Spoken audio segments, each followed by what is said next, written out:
Welcome, welcome, welcome. Welcome back to another rare stream. The last one of 2022? No. We got quite a bit more in store for the rest of the year. And oh my god, I've been working on this one for, well, I guess the entire year. So much to talk about today. So much to do. And yeah, hopefully have a good bit of fun today. But we'll get into what we'll be doing today in a second. Just, yeah, letting everyone know that we are indeed live. Maybe some more people will trickle in. And, yeah.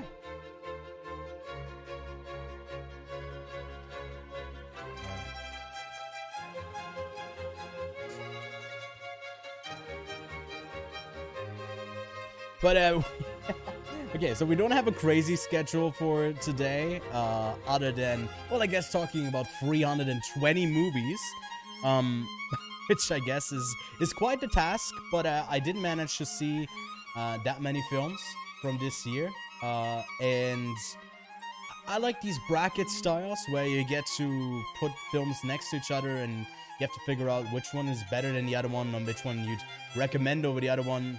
Obviously, like, no ill intent there, but it gives me the opportunity to talk about, you know, some of the 200 plus, I guess, like 310 movies that are not gonna be on the Quite On Set end of the year show when we talk about our top 10s. So there's a lot of exclusion happening regardless, just because there's just too much to talk about. And so yeah, a bit of a highlight, you know, yeah. Bit of a highlight to those smaller films. And we got 3 different categories today. One of them is going to be, we'll kick it off with, I guess, the headliner. I won't keep the anticipation up to talk about the best film of the year. But we'll also do the most mid film of the year, which is not meant in the Gen Z term of, I guess, you know, mid being bad, but we'll actually have a bracket for the bottom 128 movies that I watched this year. And I feel like it's a bit rough. Maybe next time I'd do, I don't know, because like a bunch of movies in the worst film contention aren't even that bad. To me, a lot of films that I rate like a 2.5 out of 5 are still worth watching. But I see some people trickling in.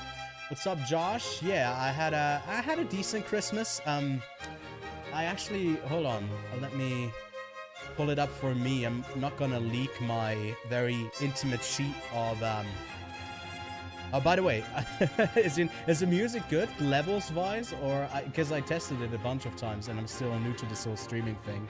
I feel like it's okay. I don't know if we'll keep the music going throughout. We'll put on something really mellow in the background for the rest of it. Is a little too loud? Okay, good to know. I'll put that so I'll put that down a bit. You know, I might cut this into a YouTube video, and I didn't manage to separate the audio tracks, so I might just like not do audio so I can have the freedom in the edit afterwards. But I'm experimenting here, really new grounds for me. But yeah, we've been doing way more content in December, and we hope to keep it up for, I guess, in January as well. But I think it's good. I just listened to Vincent Vivaldi on repeat. You just saw 140, under 140 films this year. Yeah, that is a lot, and I'll wait on my Letterboxd recap. I think they're sending it out sometime tomorrow at the end of the year, and then on the first stream on the Quiet On Set podcast this Sunday, first day of the new year, we'll take a look at, I guess, my recaps, and maybe I'll take a look at some of the some viewers' recaps. But yeah, watching the Fallout, yes. Well, I'll get back to you maybe. Maybe I got some stuff for you. But the Fallout is definitely one that is going to appear on our first bracket, and I think I'll switch it over very smoothly here. I did manage to, I guess, get some shortcuts in, so I'm getting more. Wait, let me move into center frame here. Okay. Getting this on the road. Uh, it's your number two. Oh, number three. That's really high up. It's not really that high for me. So the way I go about this, you can kind of see the matchups here. There's more. There's more. So here are 128 movies that will compete for my best of the year spot. And it's gonna be, we're gonna be here for a while, but hopefully this will be quite a bit of fun and we get to talk about the movies a bit more extensively. But I wanted to mention something because he asked me about Christmas. So on the 25th, I watched I Wanna Dance with Somebody, RRR, The Outfit, spoiler alert, Marmaduke, Descendant, Fire of Love, Moon Age Daydream. So I had quite a busy day because I did have to ramp it up to get to 320 films and prioritize which ones I could still fit in. And there's obviously a bunch of exclusions that I guess unfortunately are going to happen just because I don't have access to the films yet. And this is my list of stuff in order of priority of stuff that I haven't seen yet. It hasn't gotten a release yet here for at least some of them. I know that a Love Song is out on VOD. Great Freedom. I started watching but haven't finished it yet. And Matilda just came out on Netflix. EO is a contender maybe for the international Oscar, the submission from Poland. Navalny, a documentary feature that might get in. Return to Seoul, I've heard positive things about. The Inspection, I thought it was supposed to hit on VOD, but I haven't found it anywhere yet to rent, but I might do that. And then I'm really anticipating The Quiet Girl, Babylon, and Women Talking. Those are, for me, 2023 releases. I'll still put them retroactively onto my 2022 list, but that's that. I'll pull up the movies so we can have kind of a look at them as we go through this, and hopefully, you get a bunch of recommendations from this stream. At the end of it, I'll definitely be sure to leave the list in the description. So if you're interested, go check those out. Then you get my ranked list for all of these 320 films. But I gotta say, and that's why the bracket is really helpful, that, as you get in the middle parts of your list, and for me, the ratings become less impactful. I can maybe say something is my favorite film of the year, but a lot of them are just like general, I guess, recommendations to go seek out a film.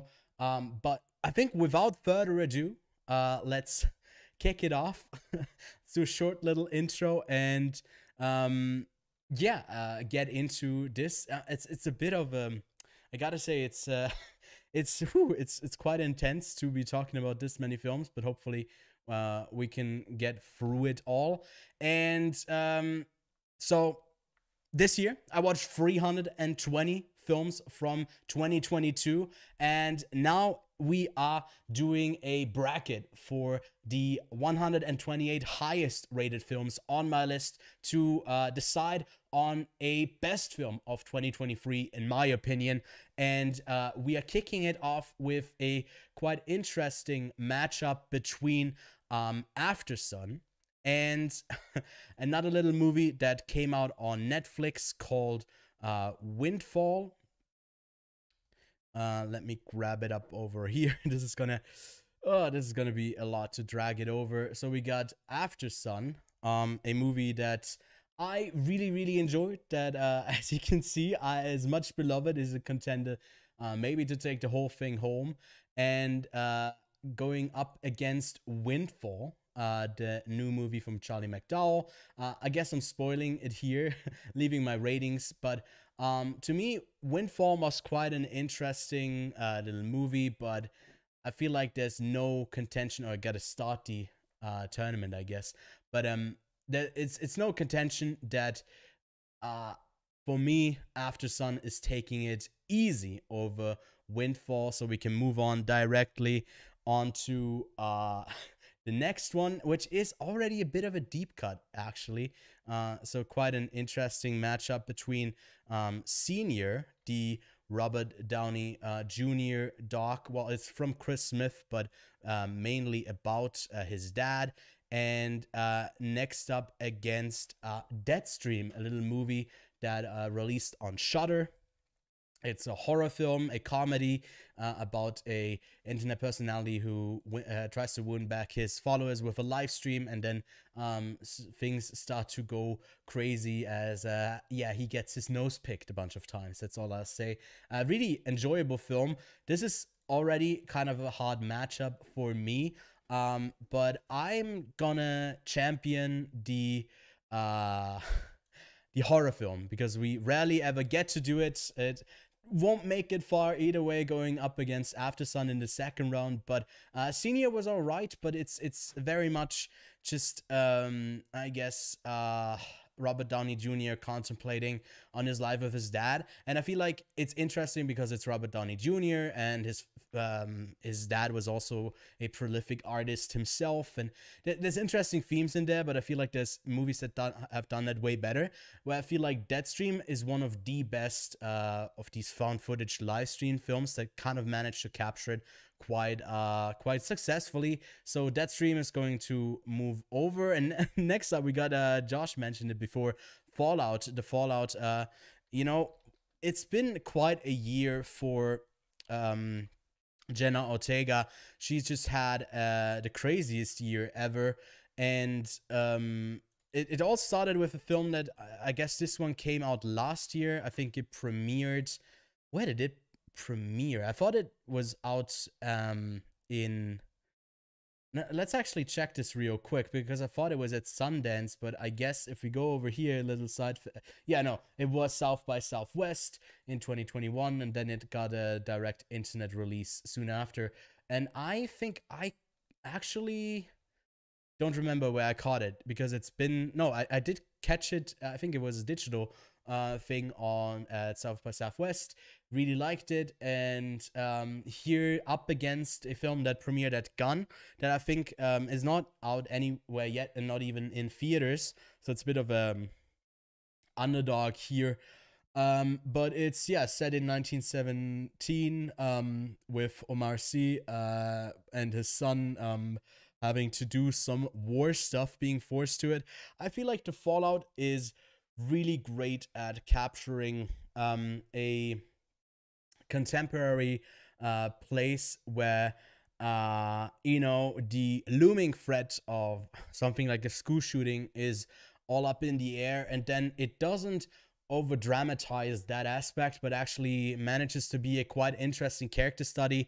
And going into Ortega's strengths of bringing a lot of substance and just richness to her character. And she's just had an amazing year. She'll pop up again, I think, later on in the list with some other films. So I'm sticking with the Fallout. Next up, two great movies that are contemplating age. We got Good Luck to You, Leo Grande, with Emma Thompson, and Plan 75, another film that played at Gun. And well, I guess Good Luck to You, Leo Grande is about a sex worker and this woman who's kind of had a lacking experience of sexual partners that have not been fulfilling in a sense, and she's craving that intimacy, and it I guess at points tries to go into a bit of a caricature of this old lady who's uncomfortable with I guess the service, but he's so calm in it that overall the presence of like these conversations that these two people have is so rich and interesting to listen to, and I really loved it. So Leo Grande, Good Luck to You, Leo Grande, a great film, up against Plan 75, a movie from Japan that is about a government program called Plan 75 that is I guess similar to a system that we got here in Switzerland, but not as drastic here. What is it called? I'm blanking on what it's called here, but it's basically assisted suicide if you got like a certain illness that you can, I guess, pass away if you want to earlier. Oh, we got a spammer. We gotta get rid of that. Boom, bomb, and then I don't know, Plan 75 is heartwarming in that sense and touching. It tells these little stories. Euthanasia, yeah, then and it sees these characters that get over the age of 75 having the opportunity to, I guess, because they're not aiding society anymore in that sense. It's really really dark that way, to, I guess, do assisted suicide and die. And it's interesting when the government starts to push this program onto the people and tries to advertise for it. What happens there? What's the value of life then? And it's a bit too long for me, for my taste. It's a bunch of films, I think, from the Un Certain Regard will pop up in the best of the year list. The biggest downfall is usually that they just overstay their welcome a bit. So if they get, like, you know, a bit of a tighter runtime, I feel like there's an even better movie in here. So I'm going with Good Luck to You, Leo Grande, a really beautiful film. And yeah, oh man, this is a lot of fun. This is a lot of fun. You're saying, someone in chat is saying, it seems quite sad. I wouldn't say it's per se sad because it follows a whole bunch of different characters, and I guess it is sad because it's almost like you can see like an immigrant worker having to do certain things like in the company to kind of advertise this, but it's like in true Japanese fashion, it's very subdued, it's very subtle on some of the stuff that they're trying to push, and a lot of it is just like, you know, it's for the good of the country. So you know, that underlying I guess sort of nationalism, but it's quite good. It's quite I check it out if you can. It's one of the shortlisted films, I think, as well, but definitely not getting nominated. Still worth checking out. And next up we got the Apple TV Plus film from Rodrigo Garcia, Raymond and Ray, with Ewan McGregor and Ethan Hawke. Obviously, because we share a name, I really like Ewan McGregor. He's also a great actor, and Ethan Hawke is one of my favorites, one of my favorite actors working today. And this is okay. It's like two brothers, sort of brothers, reconciling with the shitty dad that has never been there for them, and they have a bunch of he has a bunch of children. It's like a really dark drama comedy. Didn't really click with me at all times, but it's something that skews a bit older, I think, in its target audience. Maybe around the 45 to 50 range, I'd say personally, but I still found it quite good. It's no match to Cooper Rave's second directorial gig, Cha-Cha Real Smooth. I still like Shithouse a bit more. This didn't make me cry, much like Shithouse did, because it hit really close to home with that one. Another film to go check out if you haven't. But, oh man, what a great film. Dakota Johnson has, I think, also been on a good run of pretty solid films. And here you're just, I guess, grappling with the... with a coming of age mid-20s drama where someone is not really finding their own footing, and rather than finding it themselves, they are trying to be you know, the life of someone else's party, in a sense, where they are not comfortable enough to stand on their own feet, and they'd rather chase something that is not really attainable. And he does that in such a charming fashion that none other than Cooper Rave, I think, could do. So highlight of the year for me, one that I caught at Sundance, and it's now out on Apple TV Plus as well. So for those two Apple TV Plus films, there's a distinctive winner with Cha-Cha Real Smooth. That moves on to the next round. Next up, okay, this is interesting because no, I'm not messing these two up all the time, but we got One Fine Morning. Hold on, let me find it. One Fine Morning in Bon Matin with Léa Seydoux. And on the other side, we got a film that's a Spanish film, or is it an Italian film? It's called, it's an Italian film. And both of those played at Venice.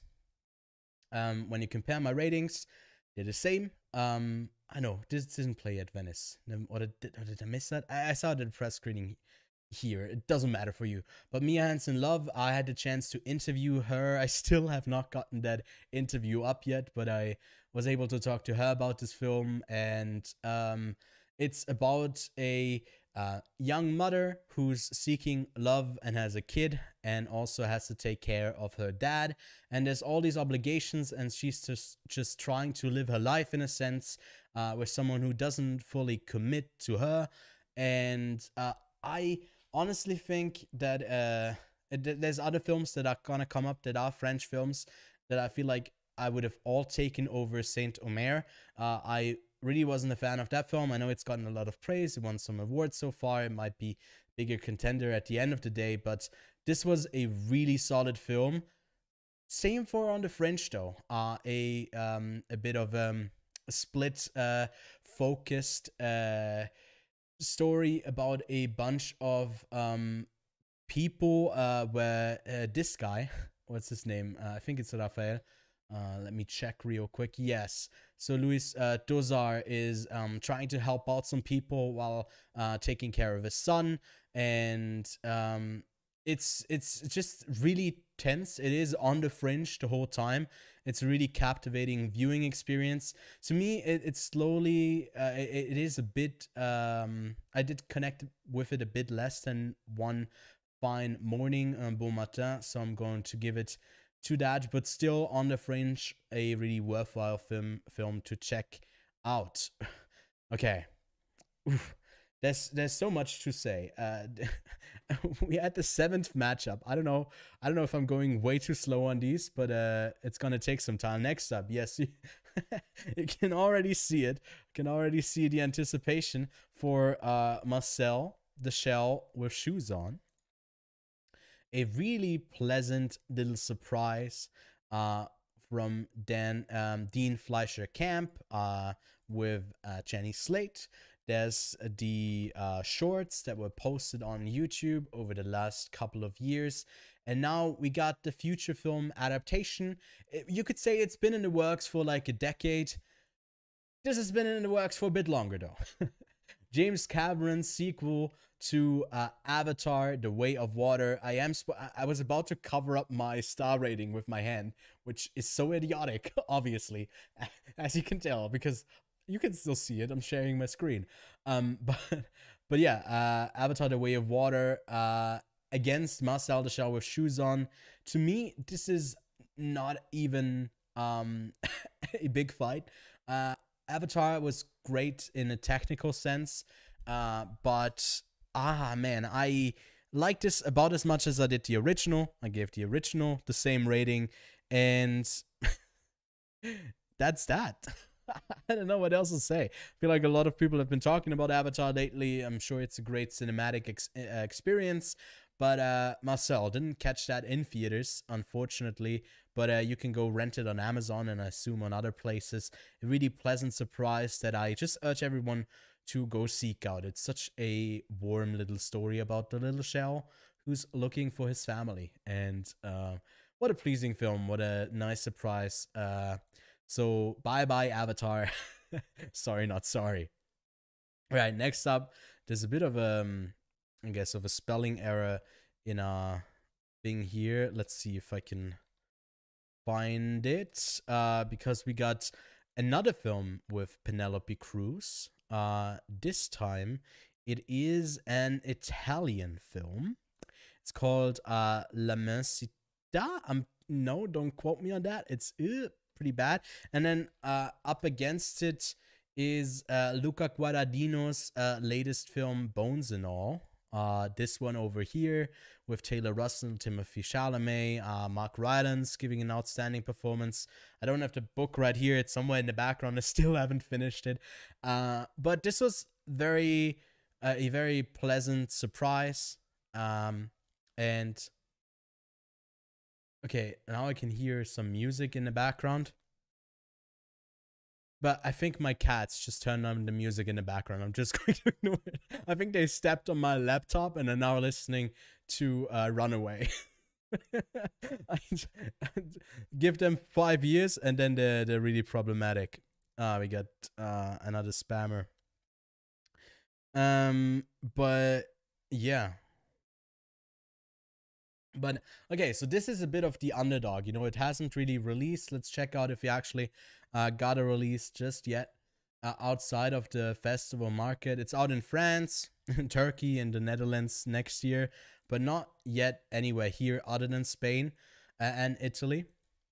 But it was one that played at Venice. So one that I'd say put on your radar, put onto your watch list. It's about a family that's having a bit of troubles with, hold on, let's pull it up again, with Penelope Cruz and her problematic, I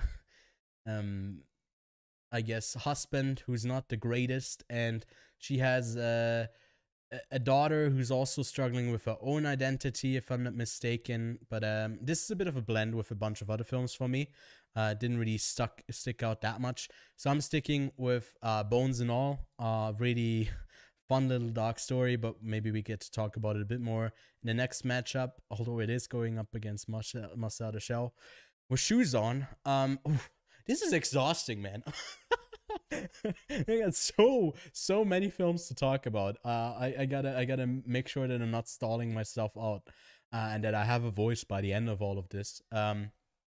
But next up, we got Triangle of Sadness, the Palme d'Or winner over in Gun. It is from Ruben Östlund, who you might know for his other films that won the Palme d'Or, like The Square or Force Majeure. That was recently remade, I think 2 years ago. Should be down here. Downhill, which also was a pretty bad film with Julia Louis-Dreyfus and Will Ferrell. I've seen this a while ago, that's why I haven't locked it, but I definitely gotta revisit this. But Triangle of Sadness, one of the highlights of the year. It was my favorite film out of Gun. I feel like everyone has heard about it by now. It's been out for a while. And then a bit of an underdog film. I think Josh, I think not liking Triangle of Sadness is actually not like the hottest of hot takes, because I don't think it's really popular in the sense of like the broader scheme of things. It just came out of the festival run, being a really hot film, much like The Whale, and then that one kind of died out as not as many people loved it. But the other film is one that came out quite a while ago, and it's now streaming on Amazon Prime, with Mark Rylance again. We just had him in Bones and All, and here he's in a film with Zoe Deutsch, Johnny Flynn, Dylan O'Brien. A bit of a limited space thriller, crime thriller, I'd say, yes. And it's about this guy who's a cutter, not a... No, wait. Oh, what's this? Yeah, I think he's a cutter, not the... not a... I was about to say barber, but he's not a barber. But yeah, he has a small tailor shop. He's not a tailor, he's a cutter, I think, right? And he's caught up with a bunch of gangsters that he has to navigate around, and it takes a bunch of twists and turns. It's okay. I really enjoyed my stay. That's why it did make it into my top 128 films out of 320. But it's not really like all the way up there. So for me, this goes to Triangle of Sadness again. Maybe, no, I won't zoom in once more. I feel like you'll be able to see it. Yeah. It's all good here. And, okay. Pearl. We'll talk about X in a second. It will come up as well on here. And Pearl against She Said, the Harvey Weinstein undercover story with Carey Mulligan and Zoe Kazan.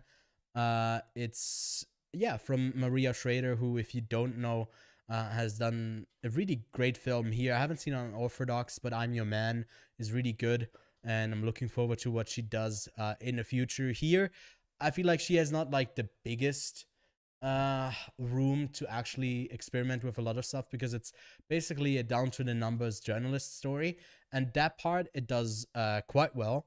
And Pearl is a bit of a controversial one, because some people hate it, some people really champion Mia Goth's performance, her one take, or that really long scene there. I thought it was was great. I had a blast with it. It was a bit too weird, and I like the slasher aspect of X. And here, the psychological stuff didn't really work for me at all times. I still really had a good time, but although I might have, hold on, let me actually check which one I have higher rated. No, okay, I was about to say maybe like doing a bit of a switch up, but even in my 2022 list, I do have She Said over Pearl, and I'm going with that one. But X is one that might move it, might make it a bit further depending on the matchup it's going up against. Next up, we got All the Beauty and the Bloodshed against Vengeance. Vengeance, the film from, oh, I'm blanking on his name. I thought I was about to be able to say it, but it's BJ Novak, right? Yes. BJ Novak,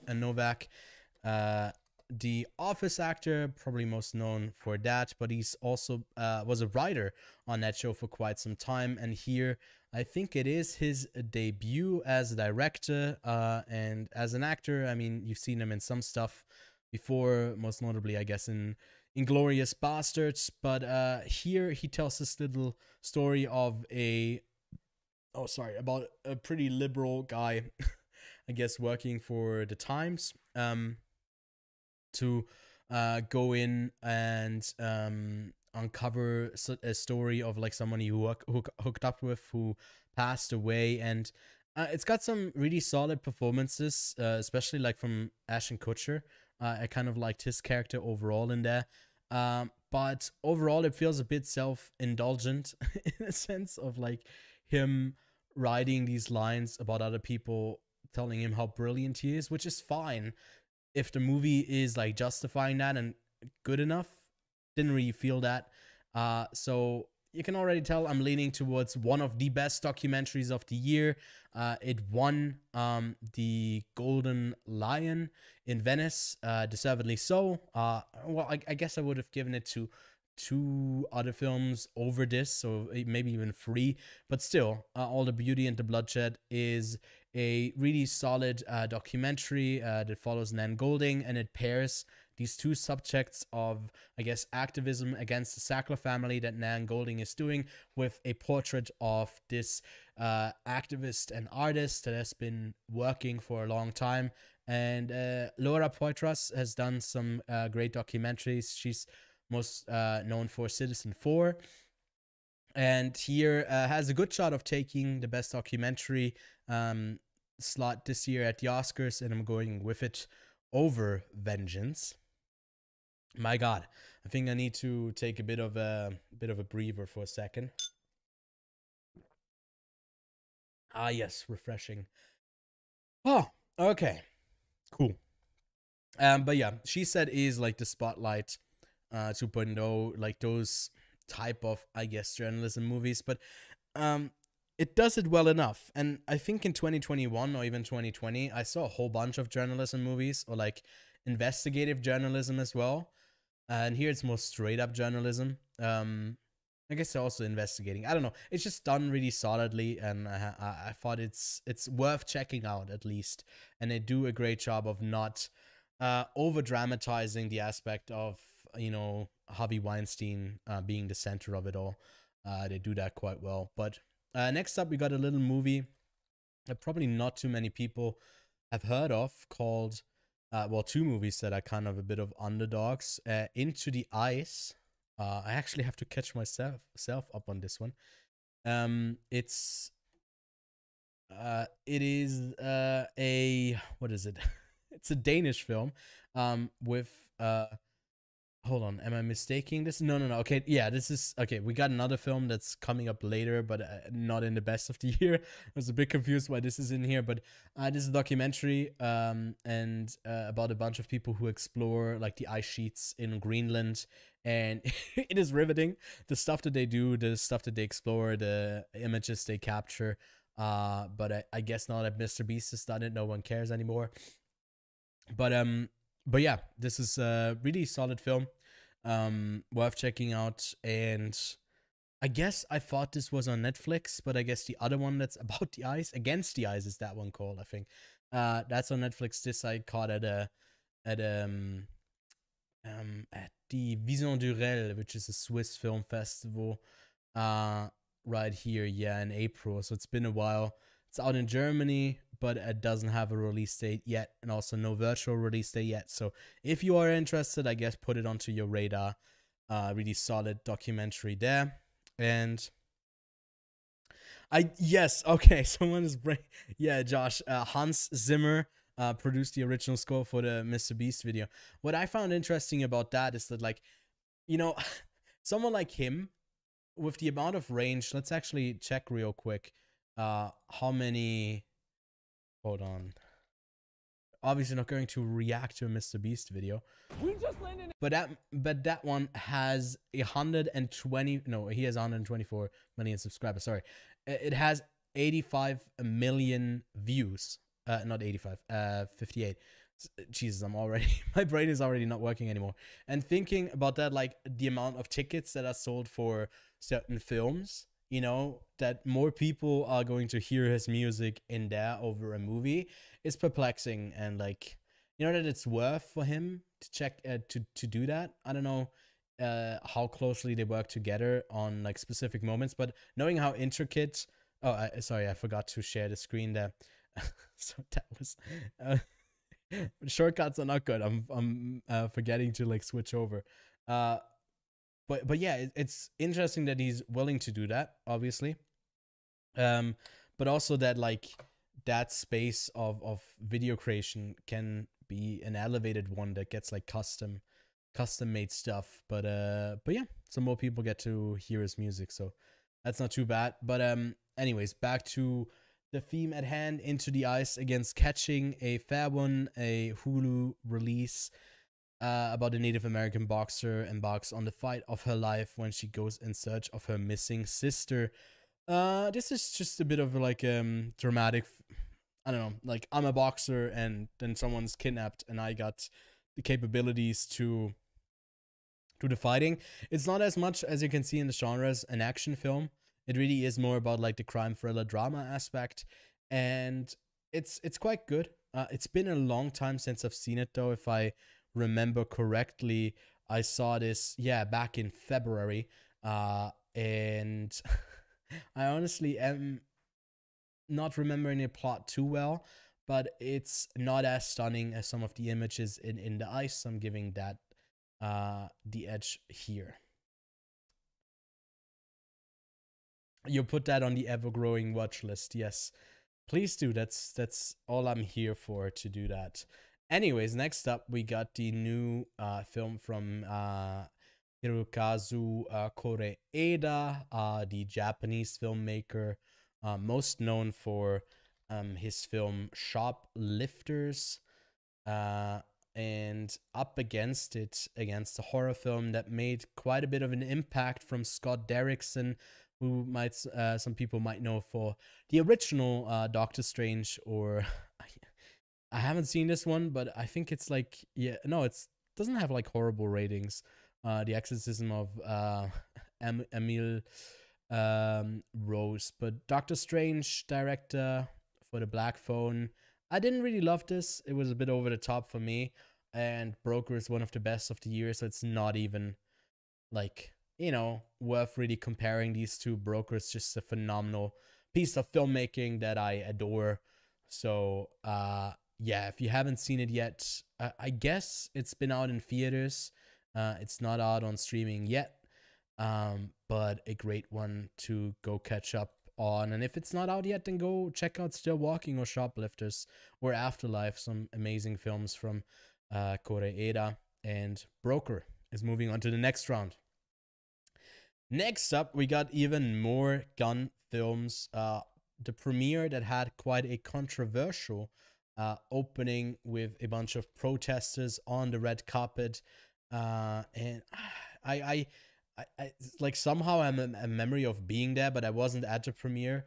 I caught it on the second day, and I saw the images after because I was so exhausted. I think I went to have a nap about this, and I think, no, wait, is it this actress? No, it's not this actress. It's from an upcoming gun film where some of them, yeah, someone got arrested here. But here you got an I guess an Iranian film, yes, where there's a serial killer and talking about the investigative journalism that one can do.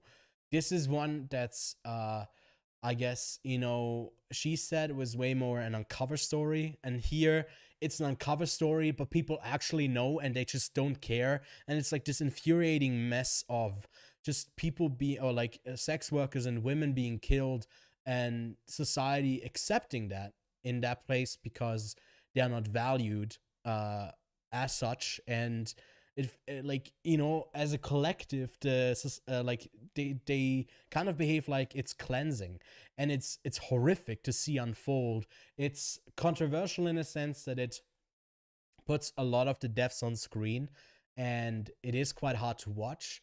And at points I don't know, I was considering, is this worth it to dramatize it that much? Or I don't know, are we just glorifying the violence at this point? I feel like it's building into the frustration of nothing being done, although she is uncovering every bit of it. But this was a riveting theater experience. I really loved it. And then up against it is a small little movie that I don't know if Holy Spider has gotten a release just yet, but oh wait, it's coming to movie in a couple of weeks, which is amazing. Great stuff. Dreaming Wild, played at Venice, and I think doesn't have a release date yet. Let's see.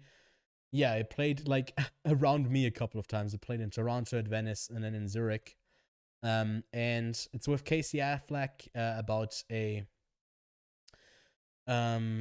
a guy who did music in his youth and has kind of been chasing that, and had like a big number, like quite a bit of not really success there, but they made an album. And then later on someone, I guess, reintroduces the people, the public, to their music, and then a whole bunch of opportunities come up, and he's through that, like, working through his past, his family, his failures as a person as well, where he felt like he has become the musician that would deserve the the success, but it just never really happened. And I found it really interesting, one to put onto your radar for sure once it does release. This is not reflecting a well reflected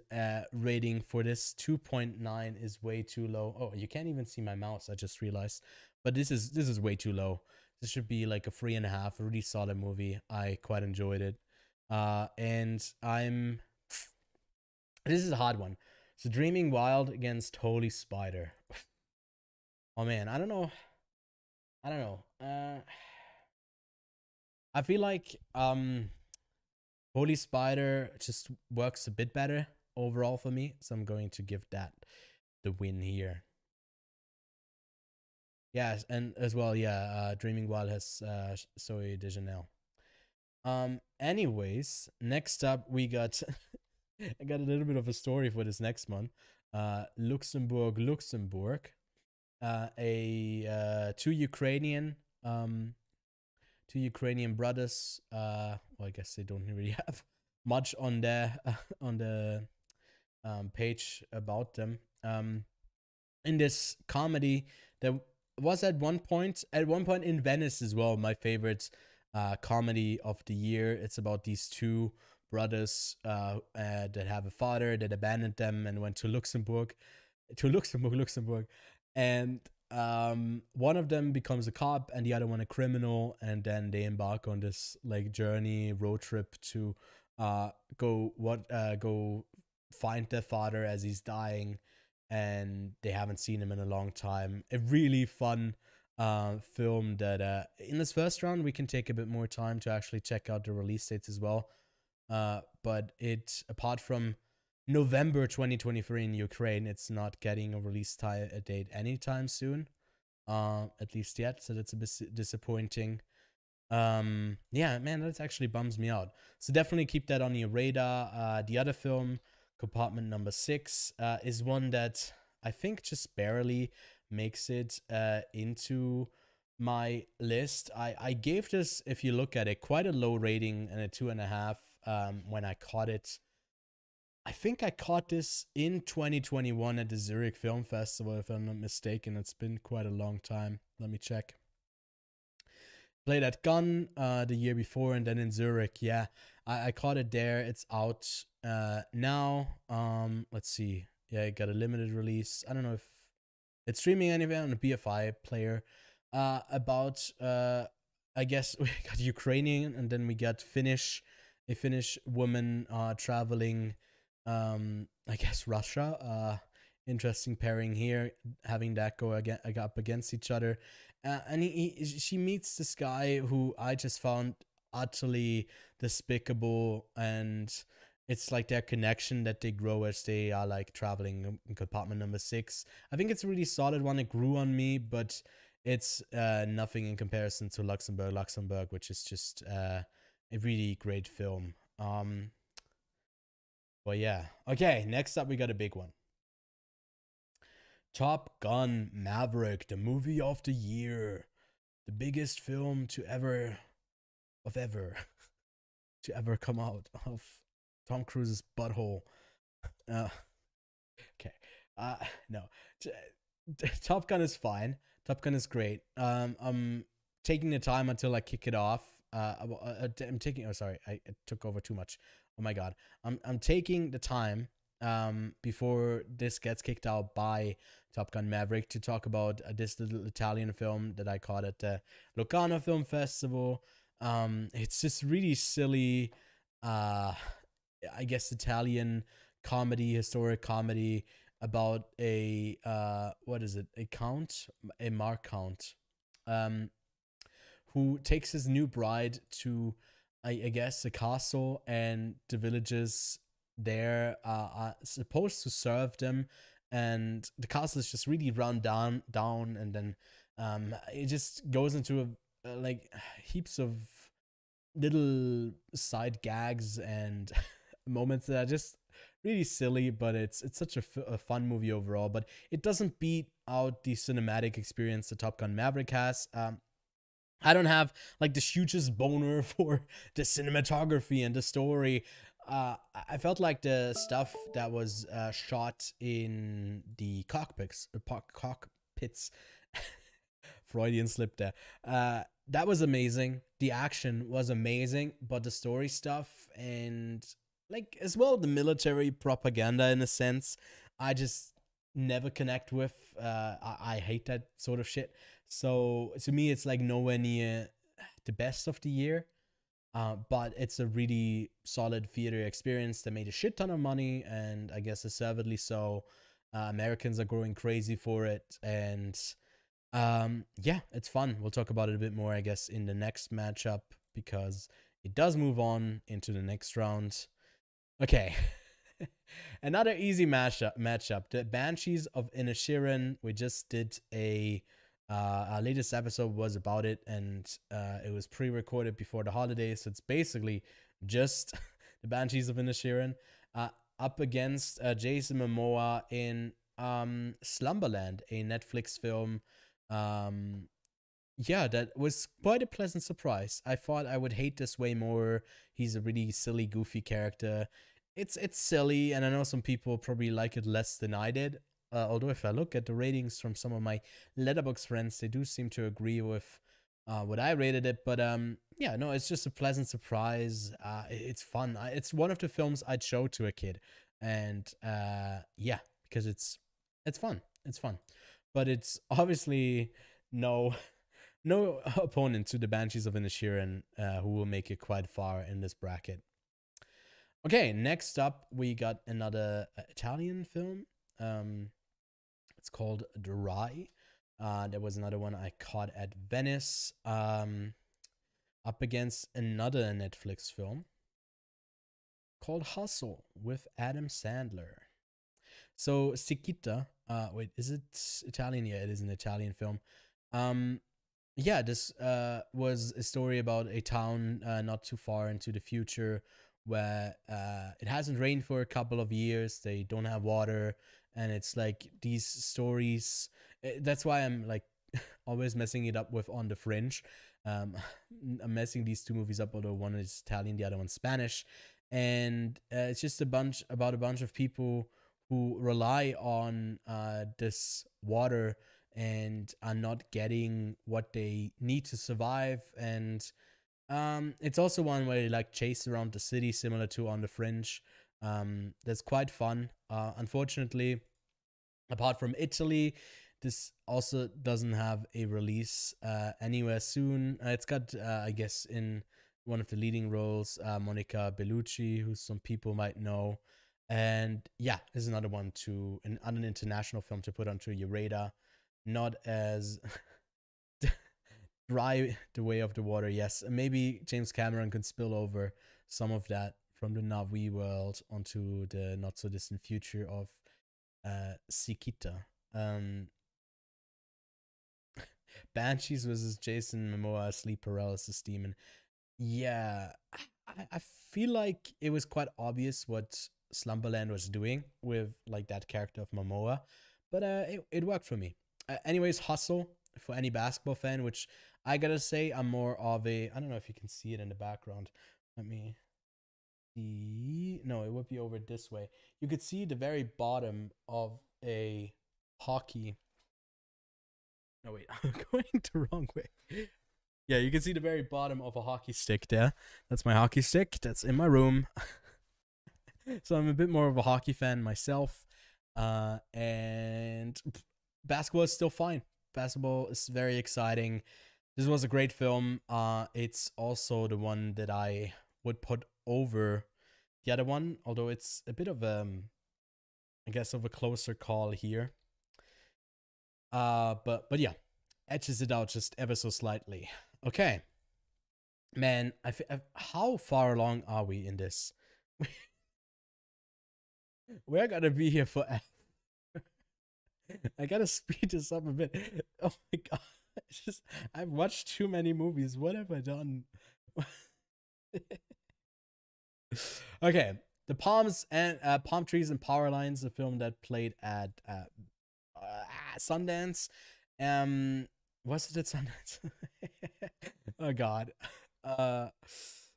It was one that I really enjoyed. I think it doesn't have a release date just yet. I think it doesn't, but let's check it out. Against the pleasant surprise of Jerry and Marge Golage with Bryan Cranston and Annette Bening, Rainn Wilson as they figure out how to, I guess, cheat the system and get a bunch of money from scratch off tickets. Was it that? Yeah, no, some mathematical loophole. It's a fun one, but this Palm Trees and Power Lines has only been playing at festivals so far. Unfortunately, I'll keep it on the radar and shout it out on the podcast if it ever does get a release, because it's the one that I'm moving into the next round. I really like this. Is it hello? Can I wave? Yeah, thank you. Yeah, it's just very fun. I don't want to say too much about it, but it's basically just a really personal story that the director tells. She not autobiographical in that sense of like Fableman like Spielberg or any of those sorts of stories, but a young girl falling for a quite older guy and the not so apparent misguided judgment calls that she makes as she enters that relationship. That's, well, leave it. It's very similar to, I guess, a Red Rocket, not with the sexualizing aspect and like the porn and all that, but similar in the vein of, I guess, exploitation when it comes to age differences. And I found it really captivating. Kind of like The Souvenir, huh? I the thing is, it's a pity that this film hasn't been released. I mean, it's been since January. I haven't seen Palm Trees and Power Lines, and I definitely want to like as soon as I finished that movie, I was like, okay, let's give it a few months, and I kind of want to revisit it.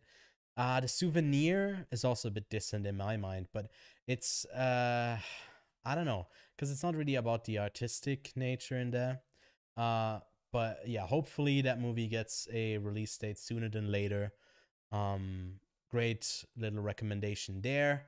Then now finally we're talking about two films that are readily available. One of them streaming on HBO Max, but you look at that streaming service, you never know how long you're going to get a movie until it just dissipates into nothingness because not Peter Safran. Who's the guy who took over? I don't know, but that guy is just like happy to put the trigger finger on everything, just delete it. This is not a harder matchup. Kimmy, a film I really enjoyed about a film that's incorporated, I guess, COVID and story in Seattle from Steven Soderbergh with Zoe Kravitz at the center of it. She uncovers some evidence, you know. She's like reviewing a data stream, and it's very. I think it's a very small film in that sense of what it's, I guess, overall about in the story, but it does it so well, and the center performance is amazing. A bit of an underdog that not too many people have seen. 100 and, you know, it's more popular than Armageddon Time with 31k views logs here on Letterboxd, but I didn't really love this one as much as other people did. I gotta say, I'm sorry, but I hated the central performer, the kid. It just really didn't work for me. He was so annoying. Maybe some people are really connecting with it, but I wasn't really the biggest fan of Armageddon Time. And yeah, feels a bit bad because it's not a bad film, but compared to Kimmy, it just doesn't hold up. The water can't hold the water too. I don't know. But yeah. Anyways, next up. Okay. Next up, we got the new Park Chan-wook film Decision to Leave against the Black Panther sequel. What is my cat doing underneath my table? They are just crazy over here. Park Chan-wook, amazing filmmaker, who has done Old Boy, The Handmaiden, you know, some of the best films of recent time. And this is another film that is like a movie release, so hopefully it will come out soon on that streaming service. But as you can see, it's a drama, mystery, crime, romance, thriller. It's a lot of stuff, and it's most of all probably the best editing and cinematography of the year, if I'm being honest. Or it's definitely in there in like a top 3. It's so incredibly well staged, performed. Everything just comes together in this. I unfortunately was only able to see it once in Cannes. I would love to revisit it. I don't know. Actually, is it out again? I think it is on streaming, right? Let's check real quick. It is out on, yeah, it is out. So I might give that another watch before end of the year talks, because it spoiler alert, it might be really up in there as like, you know, a top 10 contender. And Black Panther was just kind of fine. We talked about it extensively on the show before. It's, to me, man, 162 minutes. This has just been the year of 3-hour-long movies. And yeah, I don't know, you can really feel the hole that Chadwick Boseman has left. I feel like they do a great job with Shuri filling it, but to me, this is just another stepping stone for the MCU. It's nothing really groundbreaking, and doesn't come close to the brilliance of Park Chan-wook and Decision to Leave. So moving on from there. Oh yeah, no, I've it's been out on a movie for a week or so. Wait, hold on, I actually gotta check this because I think I do have a movie account. Oh yeah, and they got like a retrospective on Park Chan-wook with Old Boy up there. That's amazing.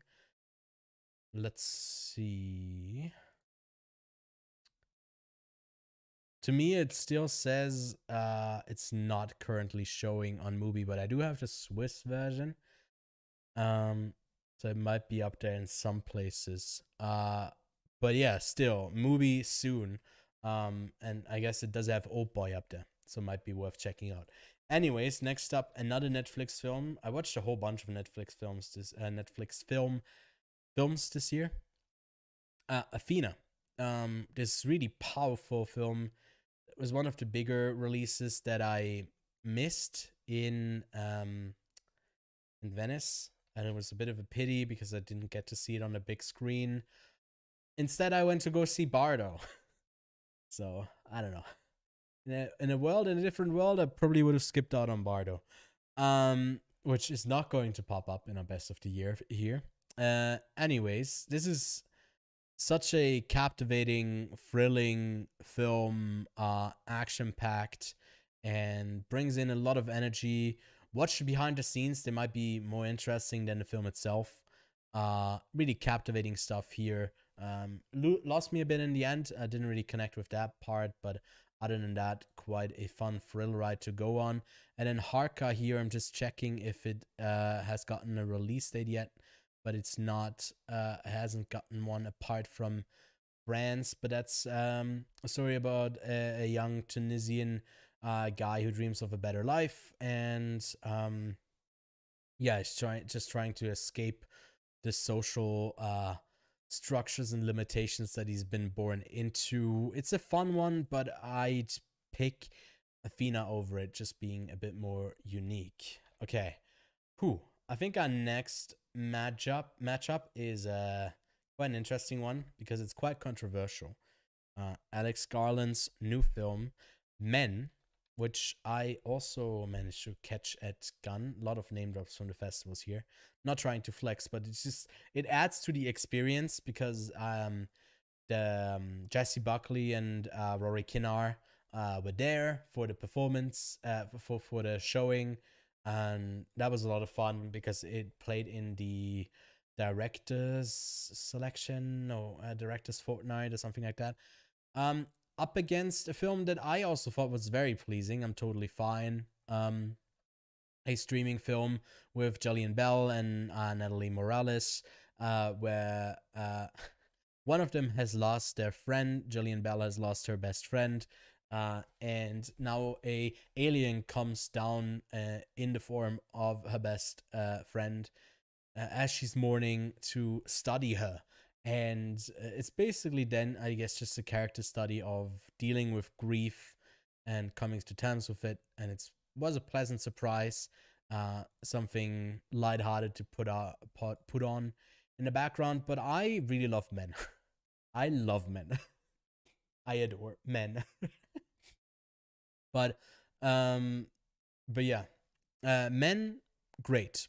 Although the ratings here are really low, I'm going to pick that one over I'm Totally Fine. Moving on to the next round.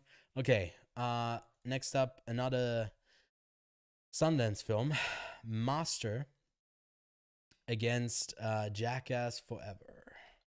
I'm not the biggest Jackass fan, because I just get uncomfortable with like watching other people suffer for my entertainment.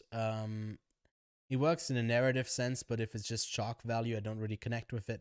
It was a bit too much for me, and Master is a really solid film. It's streaming on Prime now, about like a university, and elite university, and then people of color having to navigate, or like black women having to navigate that structure that's inherently kind of structurally against them. Really interesting film. So Master over Jackass Forever. Yeah, Josh, thank you for tuning in. Next up, okay. Everything Everywhere All at Once against the David Harbour-led Violent Night, which is a good bit of fun. Go seek it out. Fun little, really brutal action comedy, but man, it's Everything Everywhere All at Once. It's got googly eyes. So let's kick it up a notch and do these a bit quicker. Next up, Girl Picture. What was it? A Norwegian film, a Swedish film, or was it a Dutch film? Finnish film about these three friends over the course of, I think, a couple of Friday nights. We follow them, 3 Fridays, and it takes turns. Their work gets turned upside down.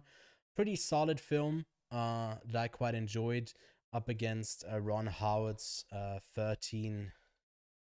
Hold up, where is it? 13 Lives. Here it's a bit harder to edge it out. I also liked 13 Lives a bit more than the documentary on the because this is the dramatized retelling of the Thai soccer team that was stuck in a flooded cave, and it's another. Totally forgot that Colin Farrell is in this film, and if you look by, I guess, his newest filmographies this year, you get After Yang. I haven't seen The North Water, Batman 13 Lives, and Banshees of Inisherin. From the ones I've seen, just no miss anywhere to be found. So, great film from great year for him, as well as like for Jenna Ortega, definitely being two of them kind of the standouts. Anyways, next up we got two films that played at last year's Sundance Film Festival, and one of them I think is coming out quite soon. Forgetting on what streaming service or if it's theaters. When You Finish Saving the World,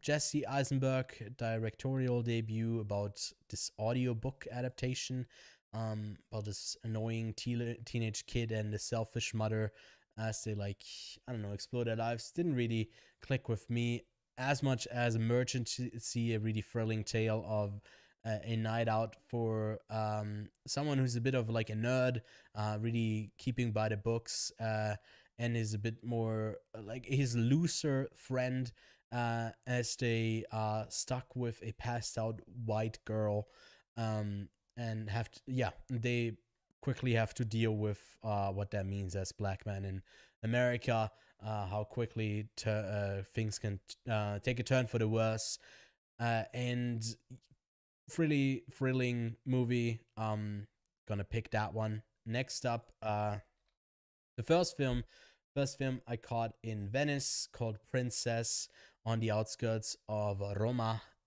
We see this Nigerian woman who like sells a body on the outskirts of the big city. It's very much a like festival film. I don't know. It's just very much that, as you'd expect. And Fresh is just a great film. I don't Disney Plus. I was about to say no, it's Hulu, I guess, but it's internationally. It's Disney Plus. Yeah, with Sebastian Stan and Daisy Edgar Jones, some great stuff here. Picking that one over Princess. Okay, next up, See How They Run. This murder mystery with Saoirse Ronan. And The Northman from Robert Eggers. We don't even need to pull this up. This clearly goes to The Northman. Okay, next up, controversial one. Because I'm quite a big fan of. Ooh, what happened? Something disappeared? No, okay, we still got everything here. So I'm quite a big fan of what Zoe Deutsch has been doing as of recent. She's like playing these slightly full of themselves characters, but she does it in a very charming way. And I was ready to go into Not Okay, really not liking it, but it worked for me better than I expected. And Blonde, I watched this at premiere in Venice, and I feel like the conversation shifted really quickly about this being a really shitty film once it hit Netflix, and it's really hated. I'm really an outlier here with how much I kind of liked the swings that it went for. I haven't revisited though. Maybe now with the bias of everyone else's opinion being so swayed, it might sway me as well. But it's not better than Not Okay though. So no worries here. Blonde doesn't move on to the next round. Next up, Layla's Brothers. Here the lead actress, I think, got arrested not too long ago, which is a fucking shame. But it also got like pretty much shut out of any of the awards in Venice. Although I thought it was one of the best films coming out of the festival.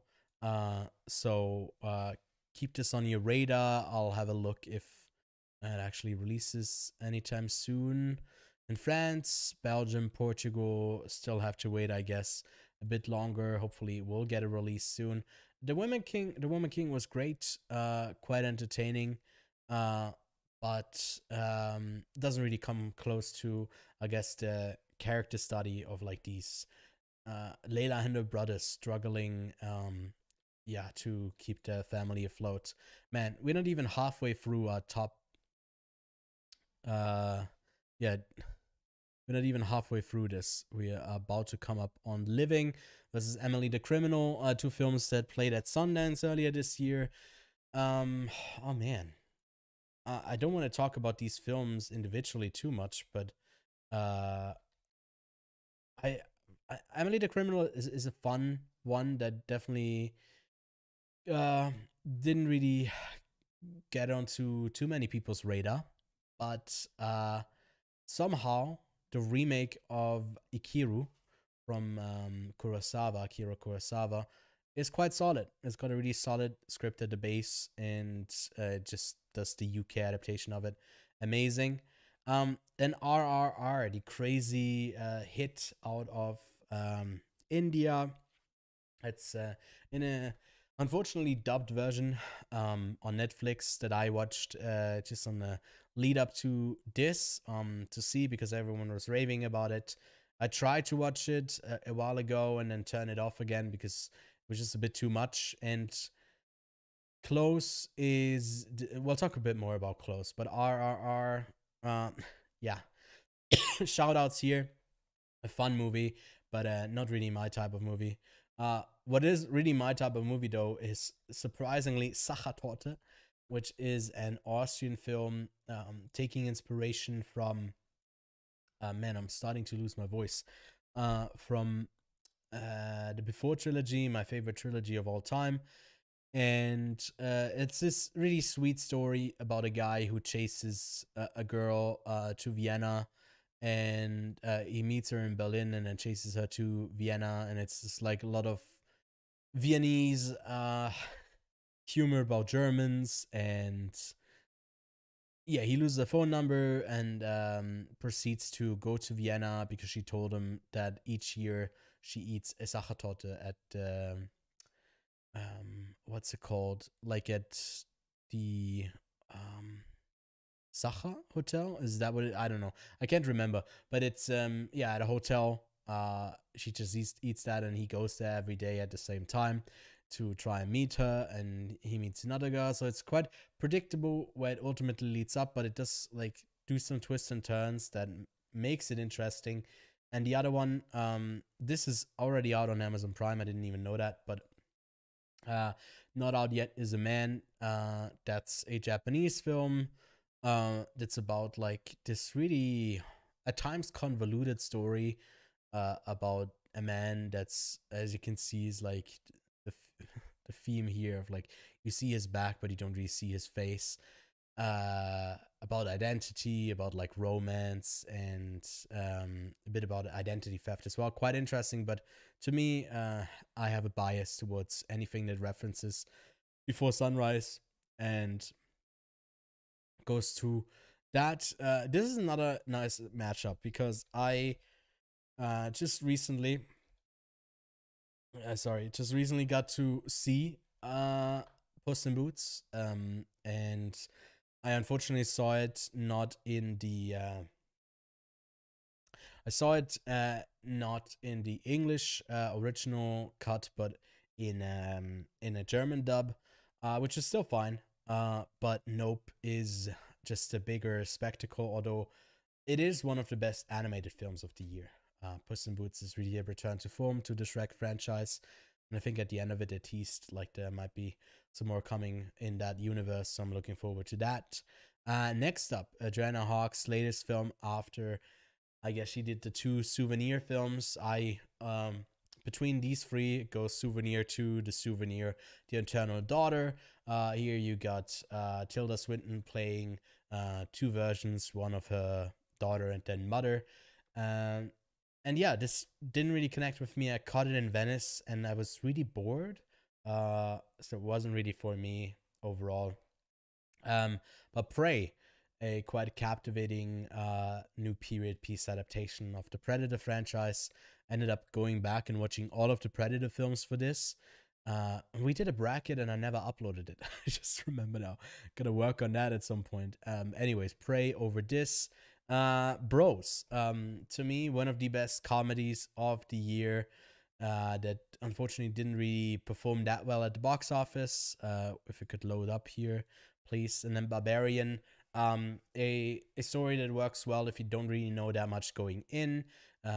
Where like it takes a turn, quite a big turn. A couple, I don't know, like a third in, something like that, and it's quite fun. But Bros, was just way more fun.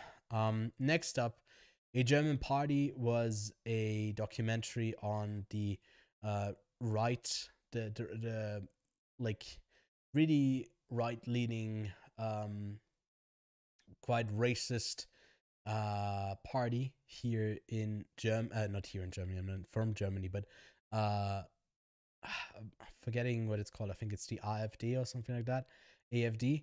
And Intergalactic was Kid Cudi's project that series turned movie. Really fun one, nice visuals, amazing stuff. So moving that into the next round. All right, Rosaline. A perspective change on the Romeo and Julia story. Wait, sorry, let me rephrase that. A retelling on the Romeo and Juliet story. With what's her name? I'm blanking on her name. Caitlin Dever. She's amazing. Um, as she just tries to, I guess, I don't know, really egotistically get Romeo, and then realizes that maybe she doesn't want him that much. It's a really fun movie that I assume to be like way lower on my list overall, but obviously it doesn't beat out the Batman. The Batman, man. What can you say? What can you say? It's a hot matchup to have, like, yet another retelling of Romeo and Juliet against a really visually stunning Batman film that I'm really looking forward to get the sequel of sooner than later. Next up, we are doing another shout out because I guess Apollo 10 and a half, it's weirdly here, not really showing up correctly, is up against Monica, a film that I don't think has a release date just yet. It's a story about a transgender woman who is coming back. Yeah, it's not out anywhere yet, unfortunately, to her family and reconciling with her identity and whatever. It really caught me off guard with how just captivating it is, and just beautiful and artistically interesting. Just a great performance at the center of it all. But I'm a sucker for Richard Linklater, and I feel like Apollo 10 and a half is criminally underwatched by people, not as appreciative. I feel like I've now grown up in the 60s having watched that film. It just kind of captures that so beautifully. Sorry. Jesus Christ. I'm a bit sick, and I feel like I'm almost about to dry heave and die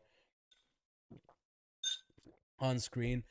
I had to take a nap earlier today because I was feeling so sick. So hopefully I can stomach through all of this, because we got a lot more to do. But Monica, shout out, nowhere to be seen yet, but Apollo 10 and a half streaming on Netflix. Next up, we got another interesting matchup. The two TTs. We don't have to waste any time on this. Tar is an amazing film. Till, also interesting story of don't let me say the name wrong. It's not Emmett Till, right? No, it's Emmett Till, the story of it's a really sad movie. It's got a great center performance from Daniel Dadweiler, but yeah, it's a hard one. Some people might check it out. Both of these for the Oscar chances it has. Tar a bit more for some bigger awards, and maybe Till for hopefully for the lead performance from Deadweiler, because that was pretty amazing. Next up, okay, what's Little Ones? I don't even know what this is. What is this? I don't have a clue what this is. Was this a film that I caught hold on.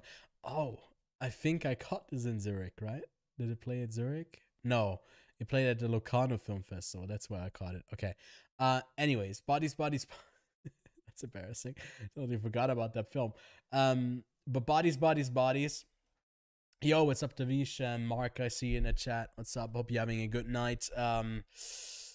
We are not even halfway through any of like the whole progress of my 320 films. Because I'm seeing that I take too much time in it. I guess the best of the year is gonna take quite a bit longer, and then the worst of the year, I'm just gonna not giving them shout outs. I just kind of want to get through it.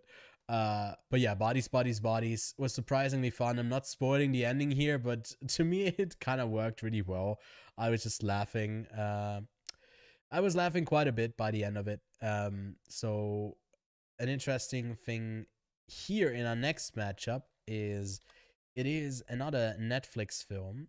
Is That Black Enough for You? Which was such an interesting watch because there's a whole bunch of name drops or like title drops for films you've never heard of, and it's made me really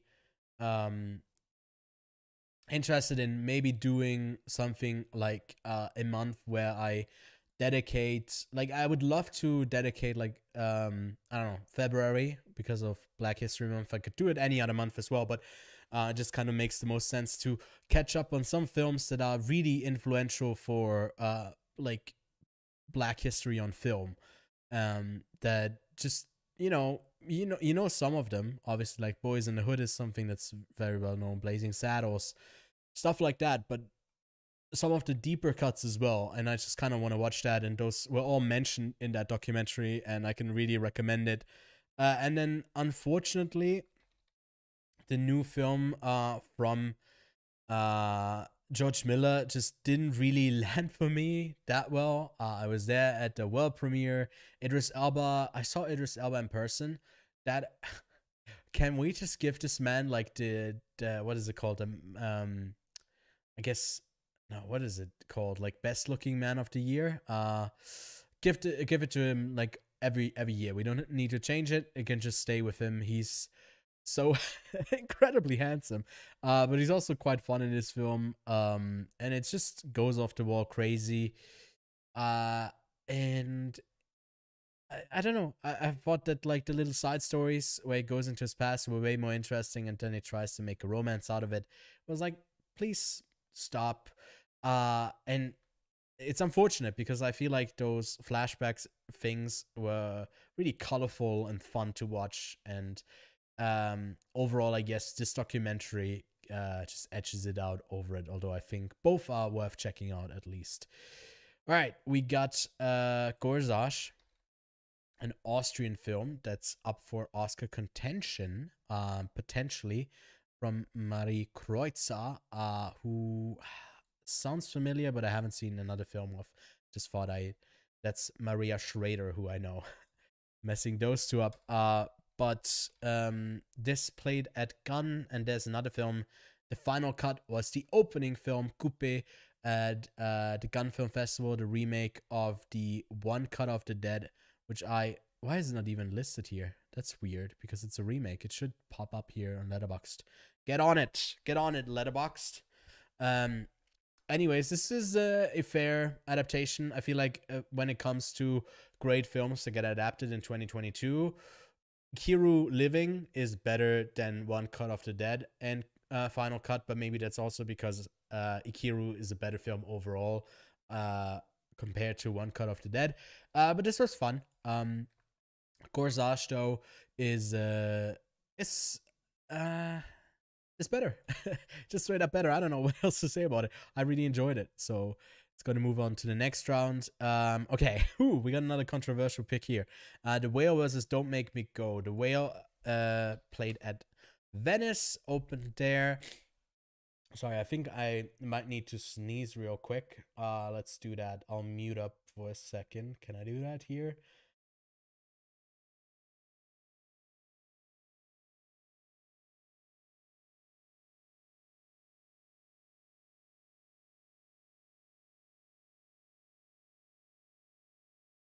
Okay, sorry, I'm just a bit sick.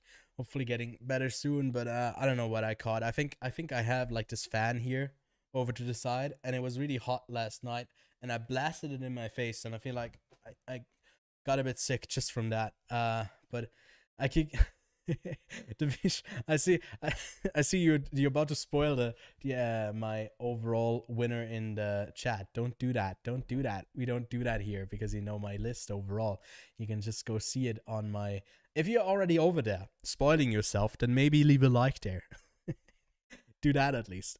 Anyways, The Whale, I quite enjoyed, and it's had quite a successful run in theaters. Obviously, a bit of a return for Brendan Fraser, and man, I just thought it was really touching. I have a soft spot for these theater adaptations that are really in limited space.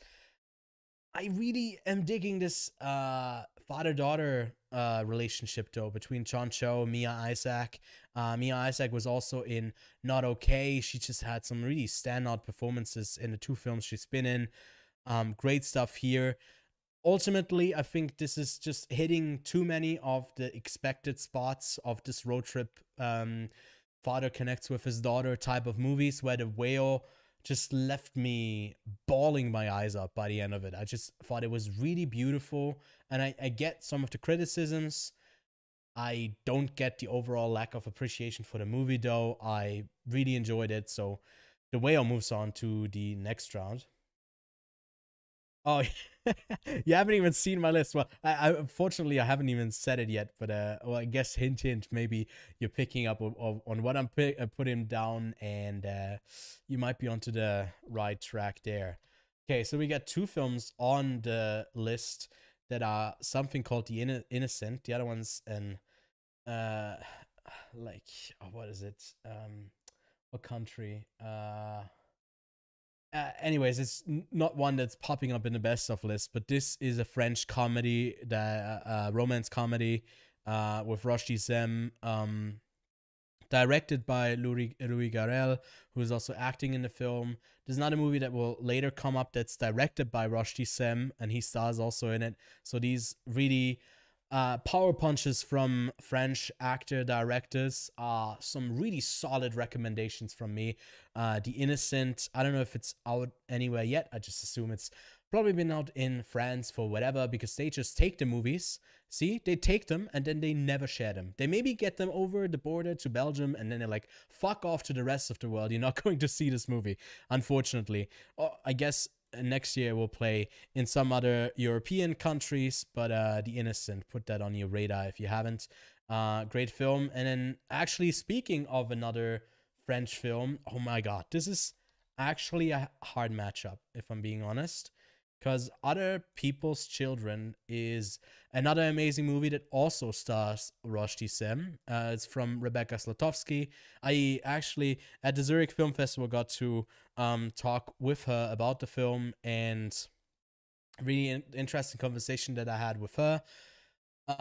And this is about, I guess, a woman who's on the brink of maybe becoming the age where she's kind of she feels a pressure to now get into a relationship that will build to what's having children, because she wants to have children, and now she enters a relationship where she's having other people's children because Rushdie Sem's character already has a kid, and it's incredibly captivating to follow this relationship and her, and I just really connected with it, and I'm stalling because I can't decide between those two. Let's just see which one I rated higher on my list. Okay, I don't know though. I have in my actual 2022 list, I have The Innocent higher than Other People's Children. Gut call. I'm moving Other People's Children onto the next round. It really is that good. Oh my god, we got the trio of French films right here, because next up we are picking up on that aforementioned Rushdie Zem directed film called Our Ties, Le Mien, about this family, extended family here, two brothers, Rushdie Zem, and then the central lead character, Moussa, who gets into an accident that really changes him as a person. He's been this agreeable person that is really pushed around a lot, and yeah, never really gets a say in anything, and then he just completely changes his personality uh on yeah, just in a snap moment like that. Dog, also pretty good. Channing Tatum co-directed with Reed Carolyn. I don't know, new director here.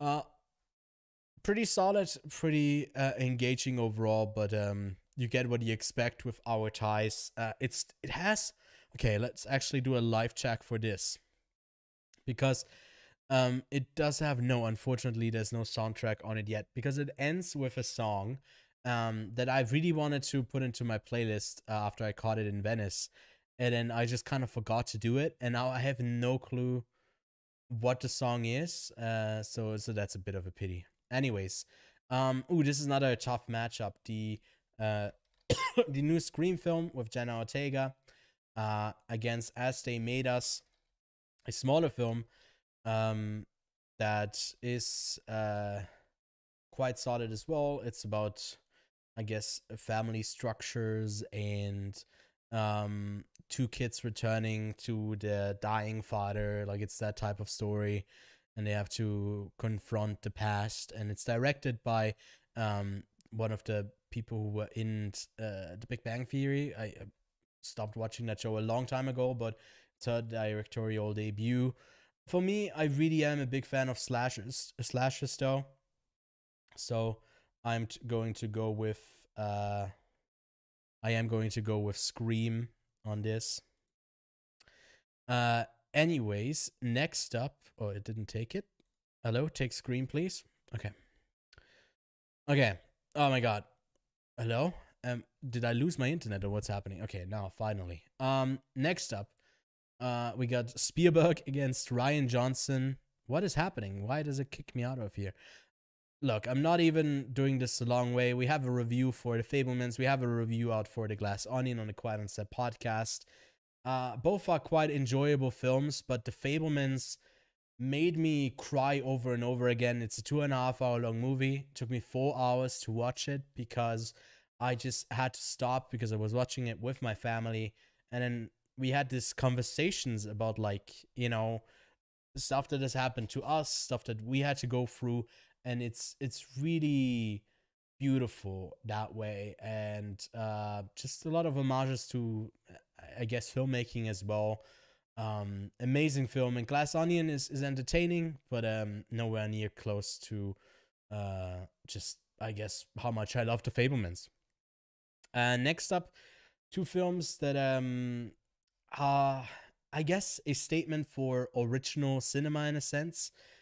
We got The Unbearable Weight of Massive Talent, where we see, yeah, the undeniable return of the one and only Nicolas Cage as he plays himself in this film with Pedro Pascal.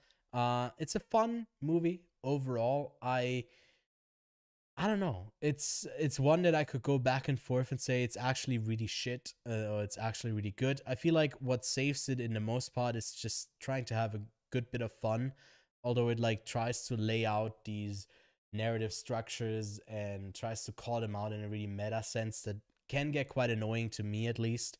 And the menu is from one of the Succession writers, and you know, is about this upper crust way of, I guess, with money comes status and being entitled to like some really special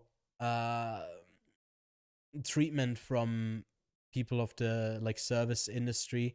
And I feel like it has really a lot of over the top characters. You gotta go in expecting it, like knowing that it goes really over the top. Didn't really work for me all the time, but it's got some great actors in it. I don't know, between these two, I'm not really passionate about either of them. But even in my list, in my ranked list of 2022, they are kind of close.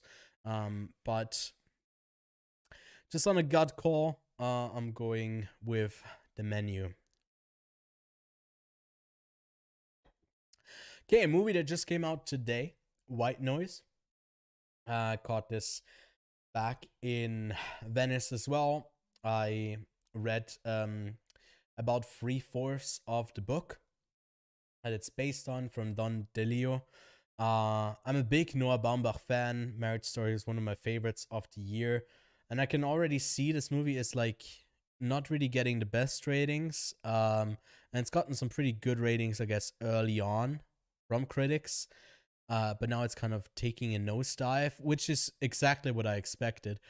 Because it's a really weird movie that has also a similar, like another adaptation from this year, Bones and All, had to me a similar problem with the third act, dramatizing something where it didn't really felt it needed that.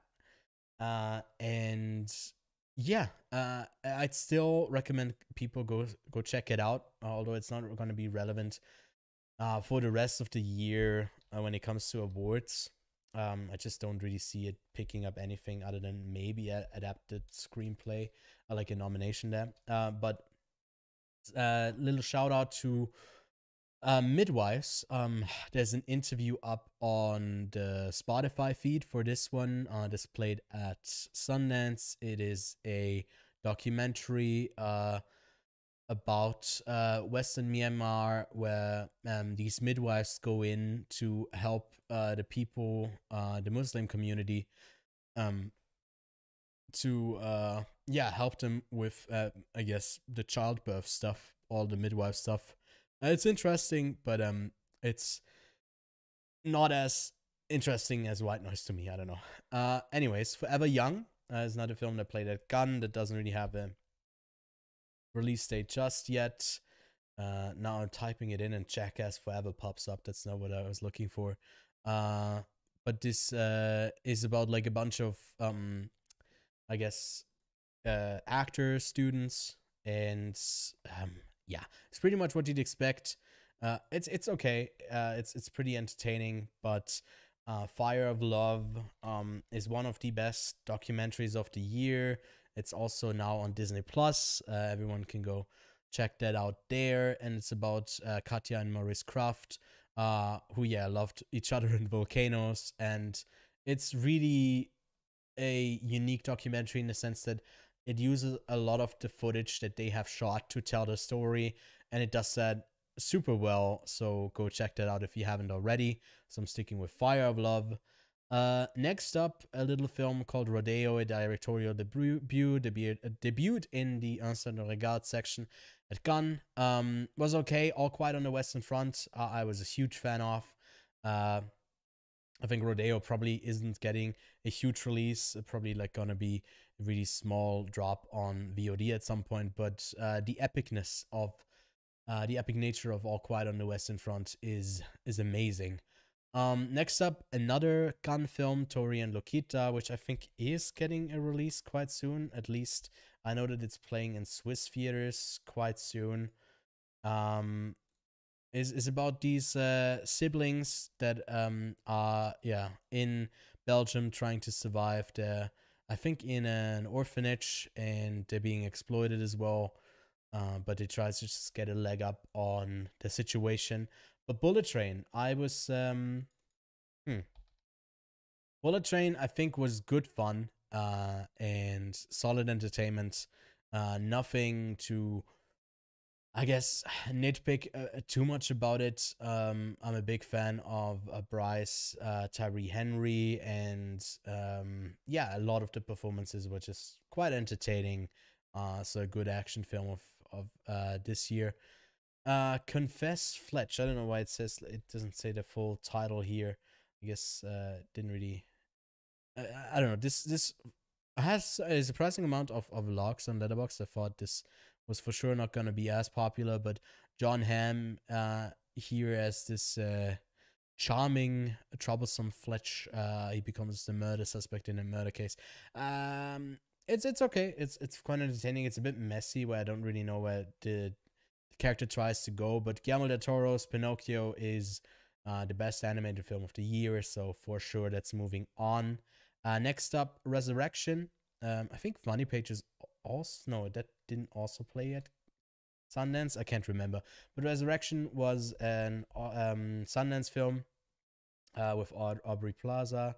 Not sorry, not with Audrey Plaza, with Rebecca Hall, and this really crazy tale of a horror thriller of a woman being stalked over 2 decades. You know, a monster that she's evaded, a man, and it's done so great, and it's not been a film that a lot of people have seen.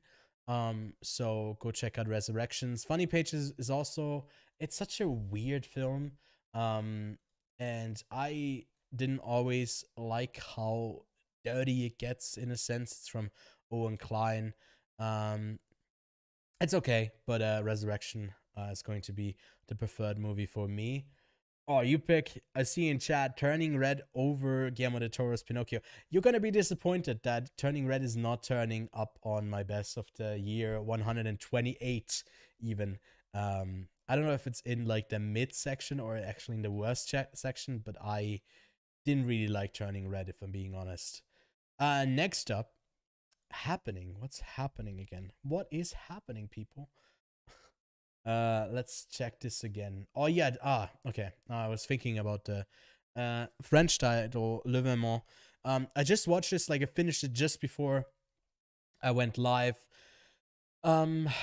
Yeah, this really harrowing tale of a young French student in the 60s who's getting pregnant and trying to get an abortion while it's legal. There's some great films about that, and I feel like this is just another one to add to the library of great films. To me, the one that sticks out the most is Never Really, Sometimes Always. That's an amazing film. After Yang, we don't need to talk about it yet. We'll get to it later. Great film overall. Blue Jean, a British film, takes on another female lead in the Thatcher era, where the nature of same-sex education, or like educating people on that, is outlawed. No, it's forbidden in school, and we got a queer PA teacher, a PE teacher, and pretty solid stuff here. It's up against Argentina, 1985, a favorite to also get into the Oscar run. To me, these movies are quite close. This is a court drama that saw someone for a long time that like the commanders of the last military dictatorship in Argentina were put on trial, and it's really important in that sense of like what it's trying to depict. But overall, it's just a really run of like middle quality court drama, in my opinion. It doesn't do anything like super outstanding, but I guess it got a lot of hype. I assume it's maybe from Argentina, who's just been supporting this movie a lot. But to me, Blue Jean is the better movie overall. Next up, this is not a tough matchup. I had the chance to talk to Tarek Saleh, the director of Boy in Heaven. That interview comes out soon because the movie is releasing early next year. It's about a fisherman's son who's offered an ultimate privilege of studying at Al Sahar University, and then he uncovers a bunch of stuff that's happening there as it happens around him. Really thrilling story to see unfold. But X is just such a great way to bring slasher back into the forefront. It's Scream and X that are really doing it right with the slasher genre. Next up, really small film called Valeria's Getting Married. Is really a small story about like someone being married off to stay in a country. It's okay, but Descendants, another great documentary that it's streaming on Netflix now, about Africa Town in Alabama, where the Clotilda, a ship, one of the last slave ships, illegal slave ships after the slave trade was abolished, or I guess not legal anymore, came over, and it's been like it hasn't been found in a long time. And as it gets like found, you follow these people, and it's a really interesting story, because it becomes really contemporary as well, where you can kind of see people like hawks coming in a sense and exploiting the situation to kind of keep the system that like going, that it's like not that much has ultimately changed in the grand scheme of things. It's a really great documentary. Next up, the Gaspar Noé film Vortex and Causeway. Also got to interview Gaspar Noé. Lots of interviews this year. This is a great way for me to reflect on the year. And Vortex was a great film. Causeway with Brian Tyree Henry and Jennifer, I'm blanking on her name, Lawrence, both suffering some sort of, I guess, physical, not ailment, but I guess they are both like, physically impacted in some sort of sense. Vortex is this really unique film where it has, for most of the film, a split screen for both of these characters. One of them has dementia, and she has dementia and taking care of her. It's just beautiful, and it was very unique, hard to watch as well, but worth checking out if that's not on your radar at all. Next up, Paul Schrader's Master Gardener, in the trilogy of pretty unlikable people at the center, morally questionable characters at the center doing a profession with First Reformed. Then we got the Card Counter and now Master Gardener. We got that up against the Wanderer. After, why is it not popping up here? After Master Gardener came out, some people weren't really big on it. They thought it was like the worst of the three most recent Paul Schrader films that he's done, and I guess I'd agree, but I kind of liked them all quite a bit. But The Wanderer is Florence Pugh yet again doing a great performance, as she's a nurse who goes in the 19th century in England to observe a kid that's apparently like not eating and surviving still, and it's like a wonder, The Wanderer, and covering maybe why it's not that much a wonder or what's really going on. Great stuff there. Anyways, we're almost done with the first round, and then we can kind of just like get through these a bit quicker. Next up, God's Creatures against Call Jane. God's Creatures, I'm just a sucker for whatever. I'm just a sucker for whatever Paul Mascott is doing. And in this, we got him and Emily Watson as his mother. He returns, and also a great poster here in this fishing village, and something just doesn't seem right. And it's really off-putting the whole time through. You can't really put your finger on exactly what it is. But it's great. I really enjoyed it. I think it's gonna be too slow and too subtle for a lot of people. That's why like a 3.2 rating is to be expected here. But I had a great time with it. Call Jane though is fine. I'm just not a fan at all of what's her name? Elizabeth Banks. I can't really stand like her directing stuff. I don't really like her as a performer. Sigourney Weaver is amazing, but overall didn't really like this that much. And yes, I'm a huge Normal People fan. I read the book. After that, I then ended up reading Conversations with Friends, I think is the other one she did, that also got a web series adaptation. Not a web series, a series adaptation. That one wasn't as good, but yeah, the books are amazing, the novels, and that's also why I'm a big fan of Daisy Attica Jones. Actually, I never told the story because it's so embarrassing. So whoever's watching right now gets to hear it. I had an interview lined up for Where the Crawdads Sing because it played at the Locarno Film Festival, and Sony hooked me up with a not a one-on-one interview but a roundtable interview with Daisy Edgar Jones, and I managed to get onto the wrong bus because I had to drive into like the other town and I was taking a bus, and I managed to get there 5 minutes late, and they had already moved on. I called and tried to like adjust it so I can still get in, and I didn't get to do the interview. I was really bummed. I have since done a bunch of roundtable interviews. I was a bit overwhelmed because I didn't really know what to prepare for exactly, because I don't know how like much I get to talk and steer the conversation. But that would have been the most fun interview I've done ever, and I didn't get to do it. So hopefully at some point I get to chat with Daisy Edgar Jones. I think she's amazing as well, similar to Paul Maskell.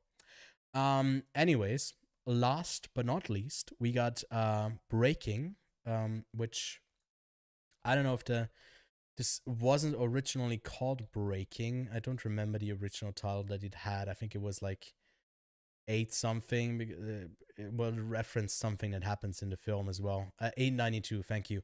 And this was just a riveting experience to just follow this this heist. It's the late Michael Kenneth Williams as well. In one of his last performances, John Boyega really knocking it out of the park here. A great film, and that up against another film that played at Sundance called Duel from Riley Stearns, with Karen Gillian and Aaron Paul. He did The Art of Self-Defense. I thought this was okay. I quite liked it, looking back at it from the whole year's perspective, almost being a year out on it. I feel like Breaking is the more important, more interesting story to tell, so I'm giving it to Breaking. I also think that 892 was the better title for it, because Breaking, he breaking of what, and 892 is a great way to then talk about the film after you watched it and tell other people about it. And you can still kind of spoil the film because it's based on the true events. Obviously, maybe you go in like I went in not really knowing anything, and then I was so mad after watching the film for the reason that like stuff happens there. And yeah, I just urge people to go see it. I think Breaking is let me check real quick again. I think it is like out on no, that was Emergency that's playing on Amazon Prime. Breaking is available though to rent and buy. Let's see any other places where you can go see it, because I really would urge people to go check it out. It's worth seeing if you are in the US. Let's quickly change this. You can rent it on a whole bunch of places, so go seek out Breaking. Duel was great. I feel like that matchup just there, Duel and Breaking, is a harder matchup. I also gave them like this basically the same rating. Or I gave them the same rating.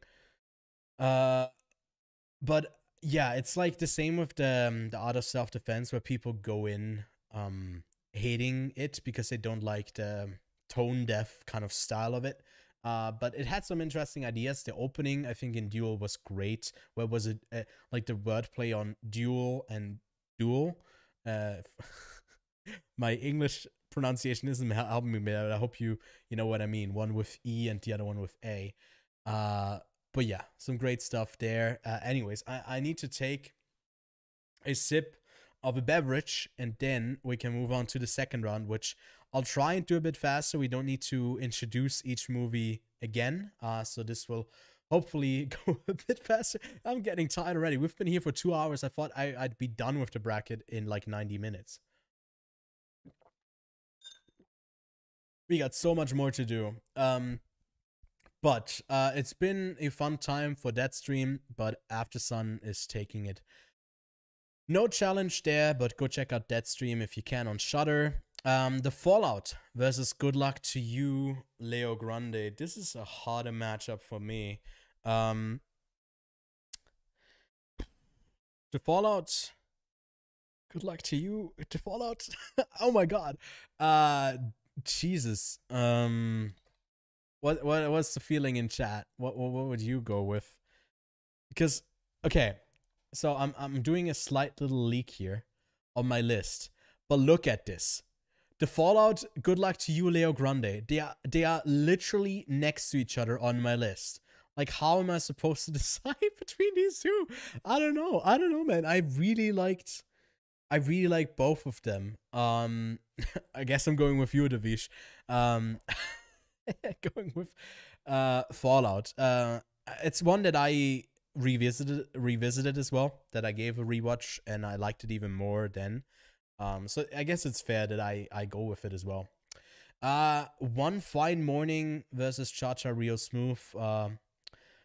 That was the one with Lea Seydoux. With her demented older dad in a relationship, has a kid. And Cha Cha Real Smooth is Cooper Raiff. Second film. This is not a hard one. But I feel like Cha Cha Real Smooth is way higher in my overall list. Although I feel like One Fine Morning really touched me as well. But I'm going with Cha Cha Real Smooth here. Okay. Next round we got, this is another hard one. Bones and All versus Marcel the Shell with Shoes On. I liked Bones and All. I loved Marcel the Shell with Shoes On, so I'm going with that one. Triangle of Sadness versus She Said. Had a great time with Triangle, really memorable theater experience this year. And She Said is good, but nothing that is like outstanding to me. Into the Ice, All the Beauty and the Bloodshed. Into the Ice, go check it out once it comes out. Doesn't have a release date yet. All the Beauty and the Bloodshed, though, amazing documentary, one of the year's best. And this is like a runner-up for like an honorable mentions of the best documentaries of the year, I'd say. Broker and Holy Spider. I really liked Holy Spider, but Koreeda any day of the week. Picking Broker. Hello, I clicked it. Can we move on? Hello? I did click it. Okay, cool. Okay. The first really interesting matchup, we got Luxembourg, a film that's not gonna get a release anytime soon. Versus really good, like really big film, Top Gun Maverick, which I quite liked. But controversial opinion, I like this film that no one else other than me has probably seen it quite a bit more than Top Gun. So that's an early knockout. I feel like that's going to be a controversial opinion for a lot of people. But again, here, Luxembourg. Just, I guess the only other person who's seen it, who I know, is Art from Intercut, to let me explain. Which, fair enough. Hopefully some more people get to see it at some point. Oh yeah, I had a story about it, and then I totally forgot. But the two leads, I ran into them in Venice once at, like, on the other side of the island that, like, all of the theaters are. I ran into them at, like, a grocery shop. And I was like, hey, yeah, I liked your movie. I told them, like, in the store. And then, like, soon after, they also passed me, and we like, they're twins, and it was both of the twins. So it wasn't like I met one of them and then the other one later on, but it was both of them. And we shared like an exchange of, why do we keep running into each other? It's weird. But they are amazing in this. Go check it out. Hustle, great film about basketball with Adam Sandler, but Banshees of Inisherin any day of the week. Palm Trees and Power Lines Against Kimmy, another film that's not out yet.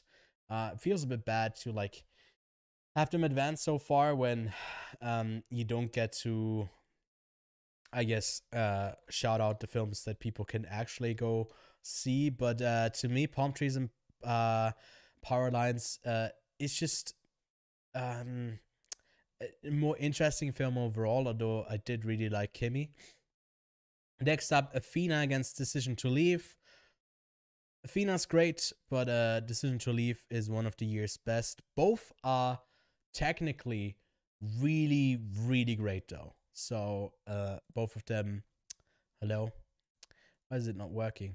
At least for the technical aspects, worth checking out. Both have like really stunning cinematography. And yeah, finally giving me the decision to leave Athena behind and talk about Man versus Master. One of them, the latest Alex Garland film, the other one, a streaming Sundance release over on Prime Video. Controversial. I don't know, that not that many people have seen Master, but I quite liked Men, so I'm letting that advance into the next round. Everything Everywhere All at Once against 13 Lives. Easy. Ron Howard, bye bye. Hello, Oscars. Oscars film, hopefully a front runner there. Okay, a South by Southwest film against, or was it also Sundance? Against Emergency. This is a hard one. Because I quite liked Emergency. But overall, I think it's a smaller film than Fresh. And there's some aspects of Fresh that I didn't like as much as I did the whole experience of Emergency. And Emergency made me cry, so I'm picking the less popular one here. Northman was Not Okay. Northman was unfortunately quite a bit of a bomb at the box office. Not letting it bomb here, although Not Okay is quite good as well. Layla's Brothers Against Living. It's not a hard one because, like, to me, at the start of the year, if you ask me, Living, no shot. I was kind of a hater for Living because it was like, why is this movie being made? Just go watch Ikiru. But I'm still sticking with Layla's Brothers. It's not going to be seen by a lot of people. Also doesn't have a release date yet, but it's really solid. Close, not even close against the Sachertorte. You had a good run, but Close is a film that we'll get to talk about a bit more later on. Nope against Prey. Nope, there's no Prey for you. Huh. Let's get some thoughts in chat. What would you pick between those two? Because I feel like Nope is making a bit of a resurgence when it comes to the love that some people have for Jordan Peele and his I guess just his storytelling, the depth. I know that I recently watched the Intercut top of the year, top 10 of the year, and I think Art had it as his #1 film. I don't have it quite that high, but I like both of these films quite a bit. I thought that the Prey thing of having the original language. I was a bit disappointed that it ended up just being a dub, and not like for the entire film in a different version there. But it was thrilling. I really like Prey, but I'm going with Nope here. Another tough matchup: Kid Cudi's Antigalactic versus Bros. Both really enjoyable. But I think I'm sticking with Bros. It's got really consistent laughs out of me, and if there wasn't Banshees of Inisherin, it might be up there as like the best comedy of the year for me. The Batman versus Apollo 10.5. This saddens me to see Apollo 10.5 be knocked out by the Batman. It's really sad, but I'm just a sucker for that dark style. It's a tough matchup though, because Apollo 10.5 isn't really that high for me when it comes to like my overall rating. It's not like in my top 10 or whatever, top 15. And Batman is like up there pretty close. But still, go see Apollo 10.5. It's worth it.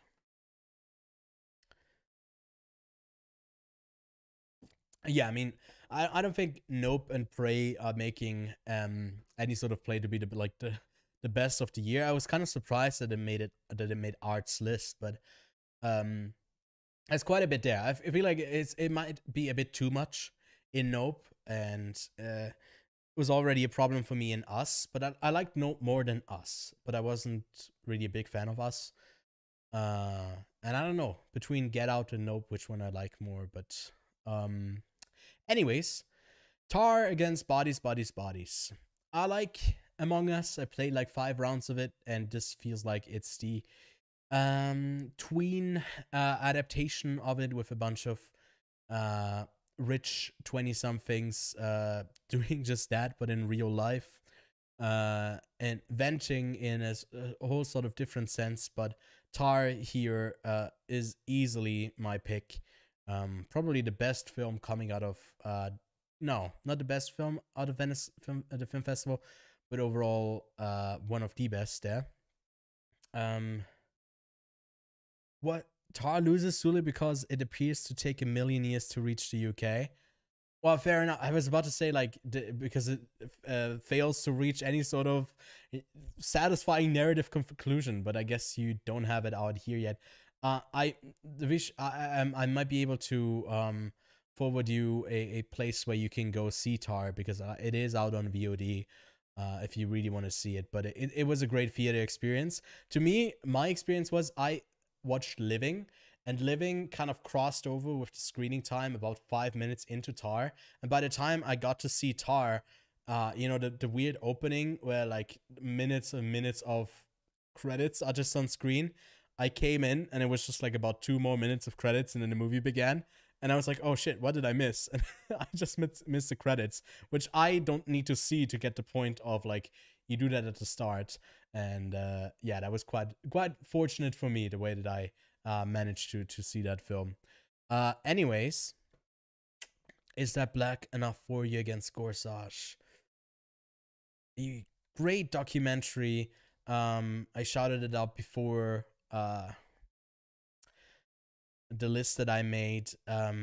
Man, I have it higher than Gorsuch on my rating list, and I have a bias towards being more passionate about narrative films. It's a bit easier to shout them out over documentaries, and it's a really great female lead performance, and I kind of would like to see them go up against each other. But although I do have it higher on my list, I'll kick out Is That Black Enough for You, but definitely go check that out if you can.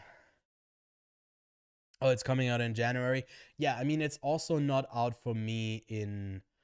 Actually, let me quickly check, because I feel like this is always interesting to see how long it takes a film to get here. But Tar, I'm scrolling.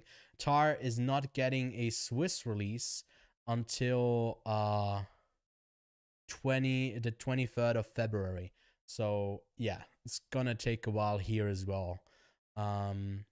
Anyways, The Whale against Other People's Children. Oof. Quite the matchup as well. Solid lead performance. I feel like people are gonna have a definitive answer here. If they really don't like The Whale, then they're gonna well, I guess the other film they probably haven't seen. I'm sticking with The Whale here, although I really do like Other People's Children as well. Scream against Our Ties. Such different movies as well. And although as much as I like love Jenna Ortega this year and whatever, Our Ties, not out yet though, is a really solid French family drama, so I'm picking that over Scream.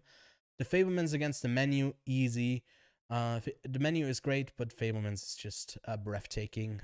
Fire of Love against White Noise, another great matchup. I feel like both of them looking at death and uncovering, some, I guess, mysteries of the earth and some natural catastrophes.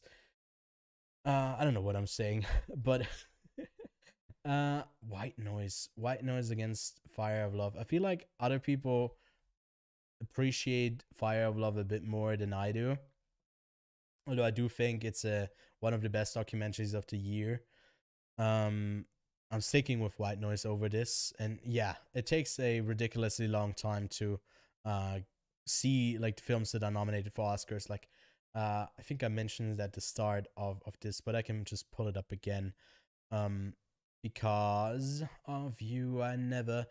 No. This is my like watch list by priority, and as you can see, Women Talking, Babylon and The Quiet Girl, probably the most relevant films for the Oscars still. Haven't released here yet.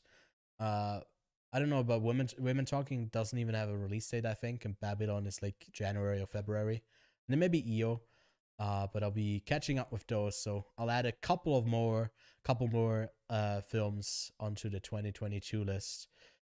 Anyways, between All Quiet on the Western Front and Bullet Train, I'm picking the sad war film. If you know me, that just kind of makes sense. Although Bullet Train was a good bit of fun as well. Um, okay, Resurrection against Guillermo del Toro's Pinocchio. I really liked Resurrection, but this is going to Pinocchio. After Yang against Blue Jean, again Blue Jean, great. Be on the lookout once it releases. But after Yang easy. Descendant against X. Okay, another documentary against a feature, which I think makes it an unfair comparison because, like I said, I tend to go a bit more before to narrative features, but here I think I also just prefer X over Descendant as a whole. And then Vortex against the Wanderer. I quite like the Wanderer. I think it's worthwhile, although it is really slow. Vortex is also slow, but it's just really brilliant. And then God's Creatures against Breaking. This is another tough matchup. But I think for me, it's going to be God's Creatures here. And we already after almost 2.5 hours. No, we're not that far into it, but it's taken us along to get to the top 32. Whew. Okay. Oh, Quiet Girl, you've seen it already? Yeah. See, I think it comes out on the BFI player. Actually, let's just show it. Let's just do this real quick for those of you curious of where you can see the Quiet Girl. Because if you look over here, it does say it does have a release. You can rent it here, but then you kind of bait it into going here, and then it says, where does it say it? It doesn't say. Oh no, on January 5th. So you can go rent it. If you can't do it because you're not in the UK, just turn on a VPN and you should be fine. So a little bit of a tip there if you are interested in that film. As I am, I'll be catching up with that in a couple of days when it is available there. Okay, I like the fall. I like the Fallout. I like it a lot. Jenna Ortega has kind of already had it tough because I just kicked her out with Scream. Scream is out. Now the Fallout is also out because After Sun is moving on. No contention there. This is a tough matchup for me now. Marcel the Shell with Shoes On against Cha-Cha Rio Smooth. Two movies I really like. And again, if you look at my... I don't want to spoil it too much. But you look here real quick. You see Cha-Cha Rio Smooth, Marcel the Shell with Shoes On. They're literally up against each other on my list as well. I feel like overall I connect with Cha-Cha a bit more than with Marcel, where Marcel is just really cute, and Cha-Cha is just real and cute. So I'm picking Cha-Cha over that. Triangle of Sadness against All the Beauty and the Bloodshed. I don't know. This is just my bias towards narratives, but I'm going with Triangle of Sadness over All the Beauty and the Bloodshed. Broker against Luxembourg. Luxembourg had a great run. Koreeda is knocking him out though, taking the babies along with them and selling them on the black market. Okay. Palm Trees. We're kicking out the films that don't have a release at this point. Luxembourg is getting out. Now Palm Trees and Power Lines is getting kicked out for the Banshees of Inisherin. Next up, we got two films that are out. I can't talk anymore. To me, this is also not really the hardest, although they are really close in my like ranked list. But this all the way Decision to Leave here over Alex Garland's Men. Emergency against Everything Everywhere All at Once. I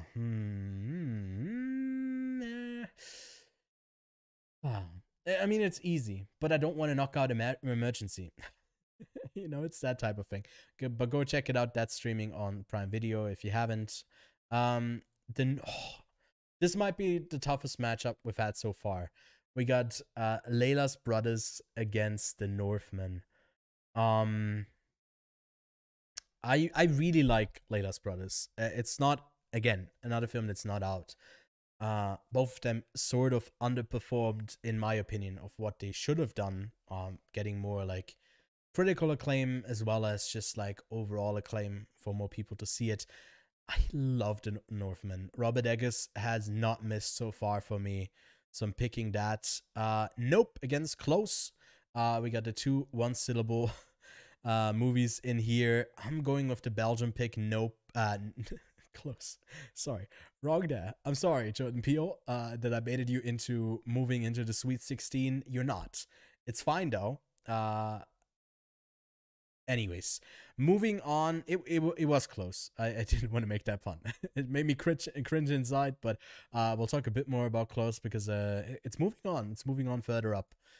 We got another tough matchup here between the Batman and Bros.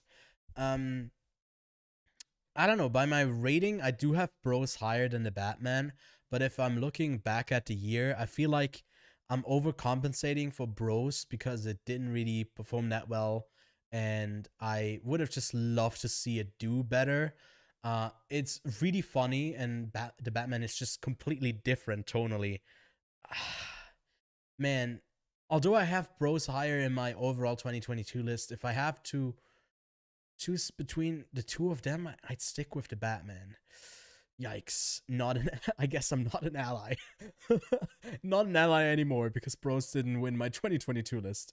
Waiting for the tweets to come in from who was the director again? Who was the lead? Who was like angry at Twitter? Billy Eichner. Yeah, unfortunate that he reacted that way, by the way, because yeah, the movie just rom-coms just don't do that well anymore, unfortunately. Like these romance films, although I feel like there's quite some good ones that come out every year, but yeah, it's just the era of the 90s and early 2000s of the popularity of them has just kind of passed. Passing here is Tar over Corsage, although Corsage is great. Be on the lookout for that to get an international nom for Vienna as well. But Tar is undeniable. Our ties against the Whale. This is another tough one, but I feel like I might be I might be someone who loves the Whale way more than others do. Again, here we got a film that most people don't have seen, so it's easy for most people to decide between those two, but I'm going with the Whale. Oof. Okay, we got two auteurs here. Noah Baumbach against Spieben Spieltrupp. Yes, that's his name. Moving with the Fablemans. Easy. I've been doing this for too long. I never get a breather. I just keep talking and talking and talking and talking and talking and talking, and I got one of the toughest matchups to do here. I'm just a sucker for war films. So All Quiet is just, it was so captivating. I watched it twice, like in 1 week. Guillermo del Toro's Pinocchio is so touching though, and is like so great about death. But All Quiet. Picking All Quiet.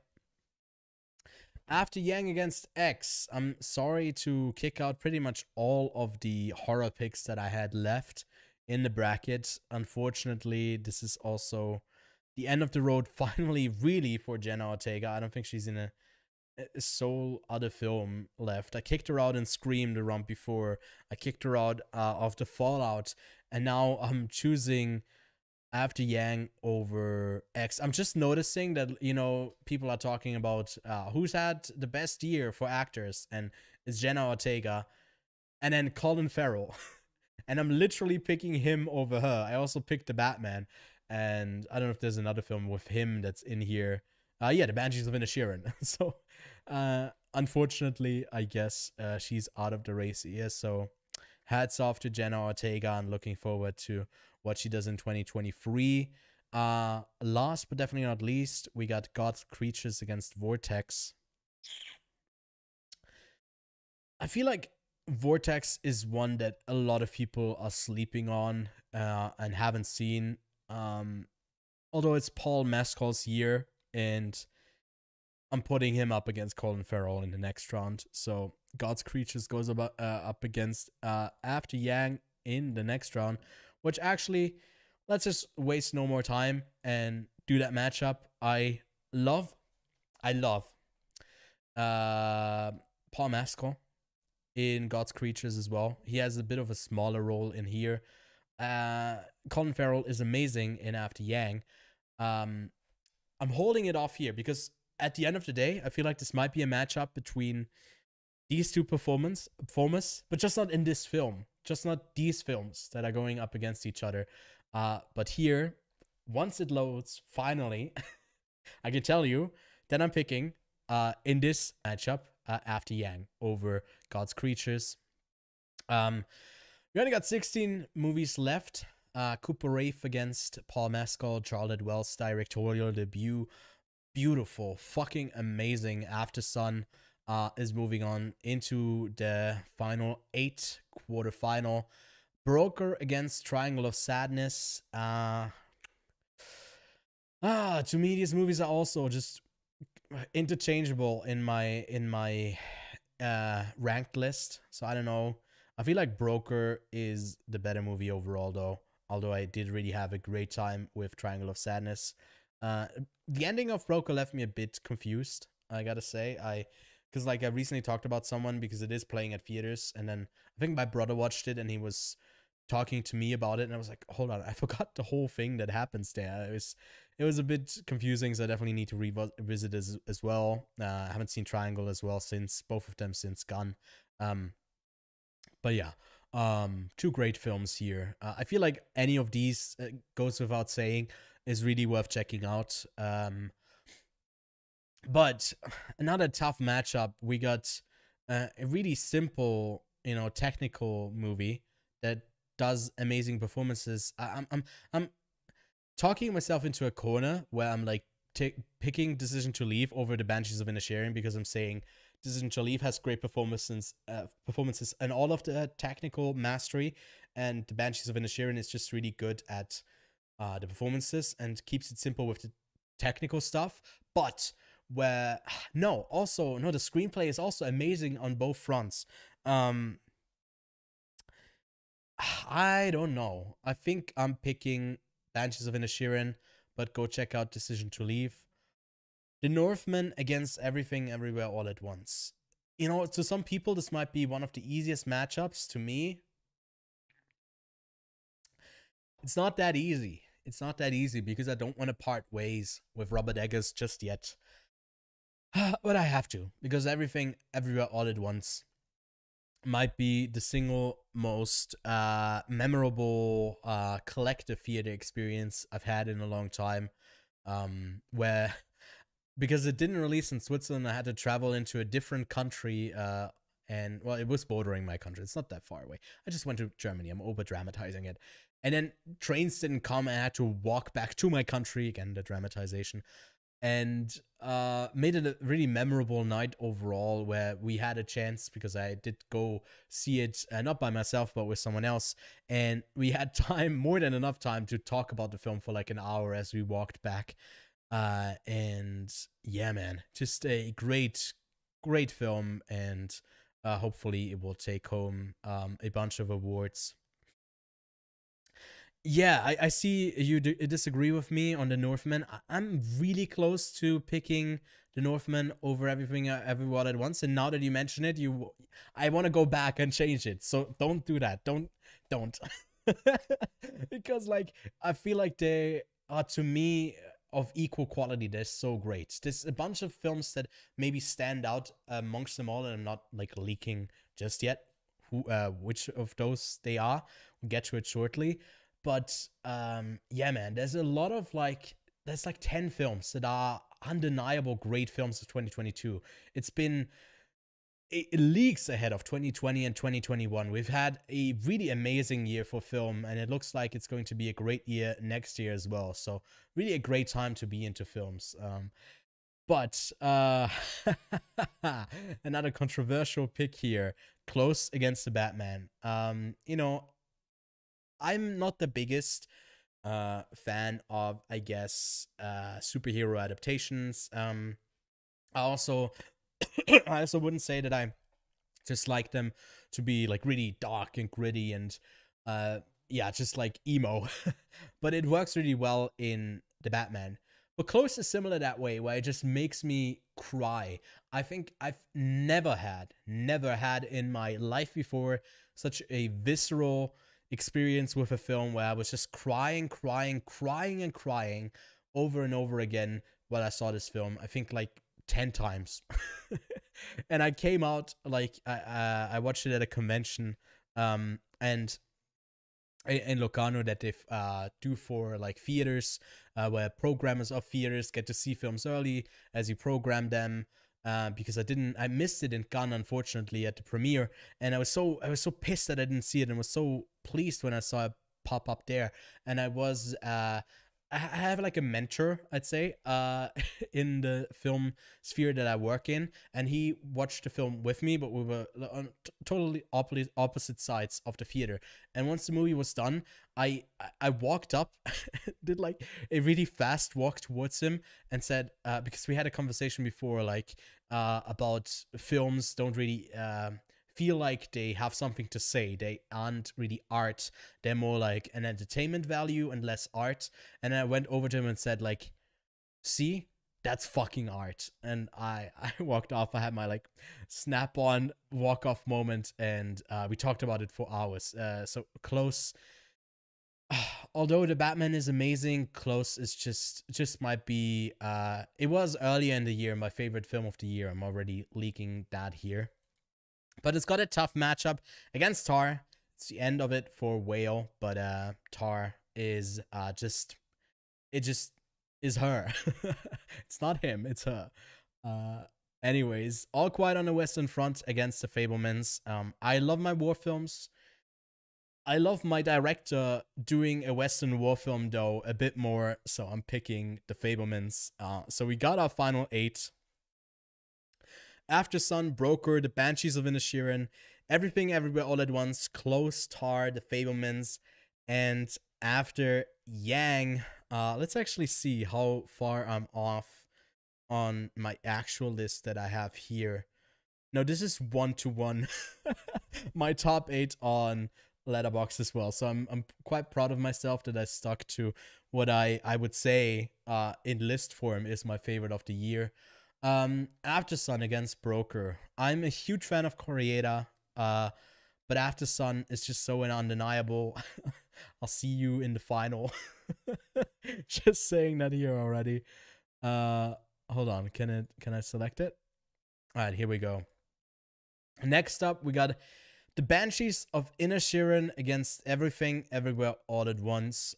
Two comedic films that bring in a lot of dramatic tension, have a really captivating ensemble cast. They're similar in a lot of ways and are right next to each other on my end of the year list as well. I might just give it to this film because I've had the most recent rewatch of it, and I might totally change once I get to see Everything Everywhere All at Once again. But at this stage, right now, I'm going with The Banshees of Inisherin.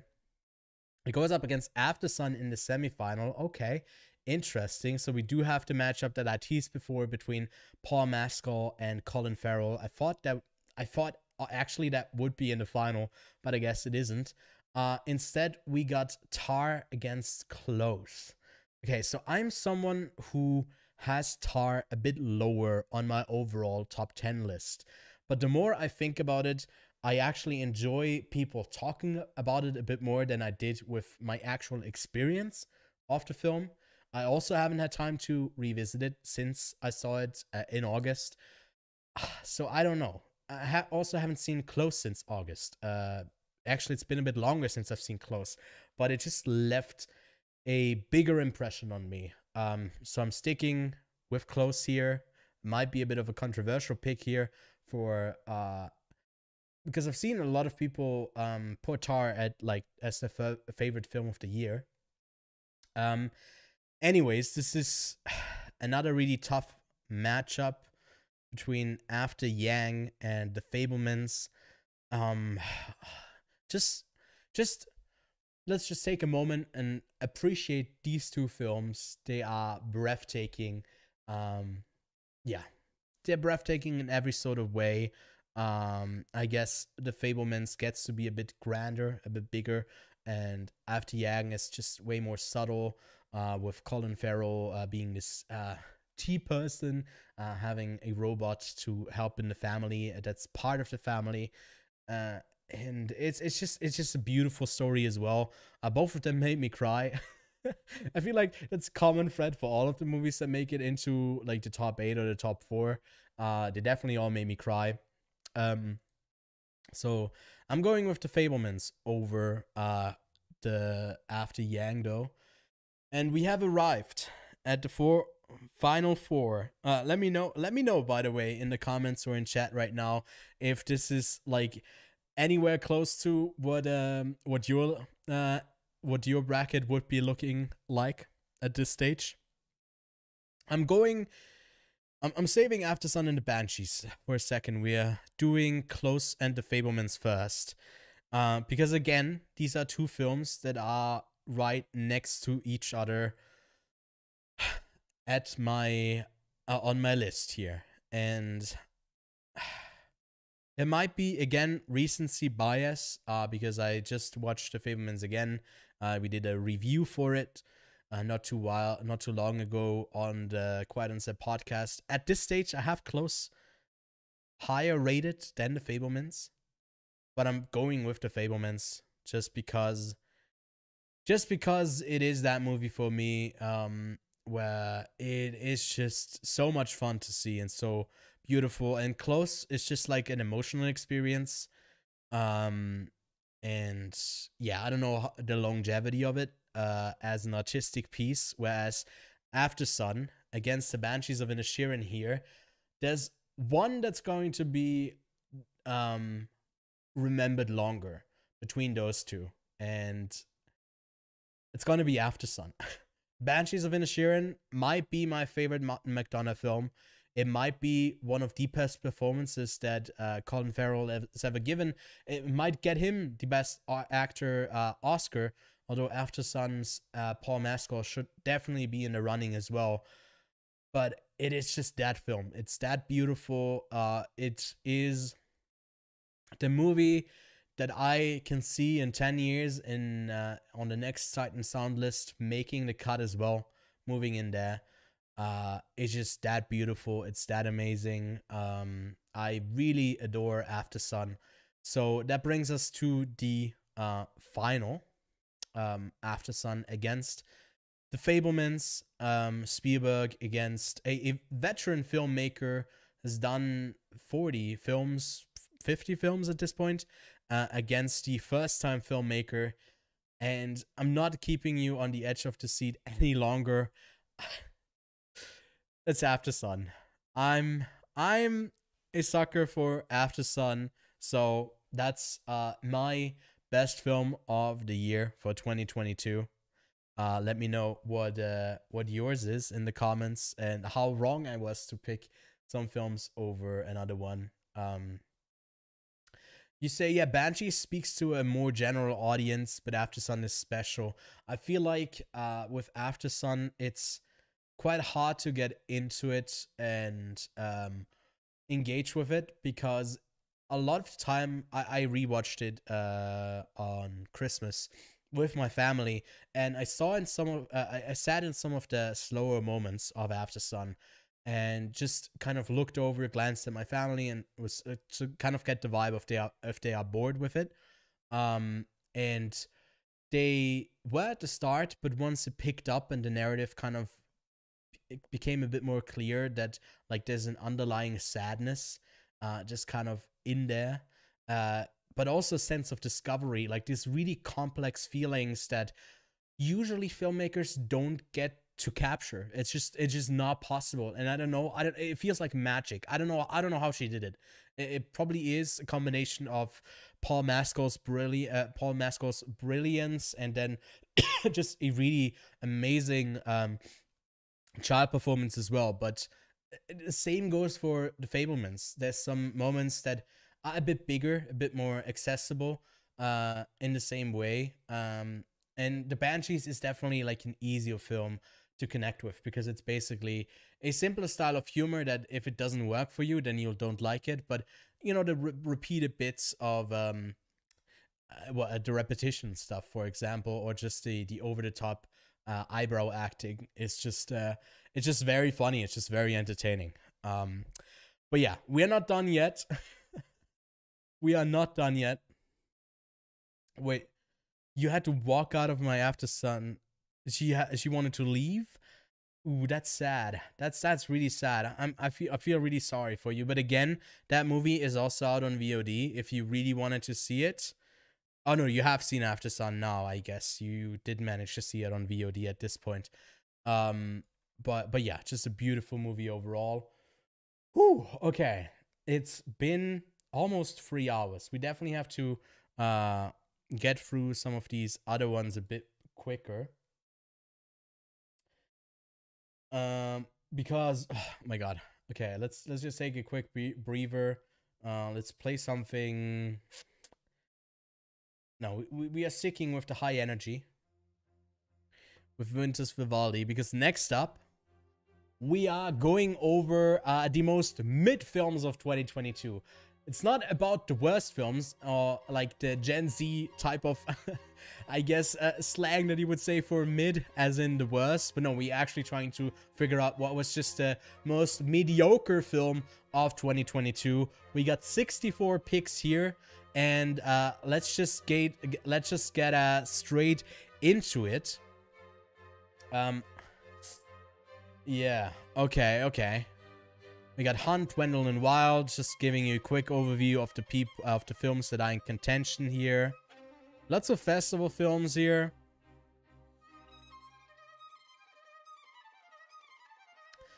But overall, we got 64 films that are going for the most mediocre film of 2022.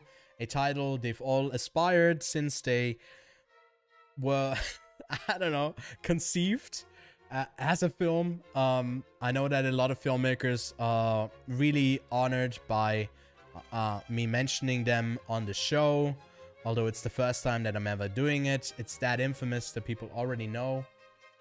But anyways, let's cut this short here on Winter Vivaldi before there's a polar no, wait.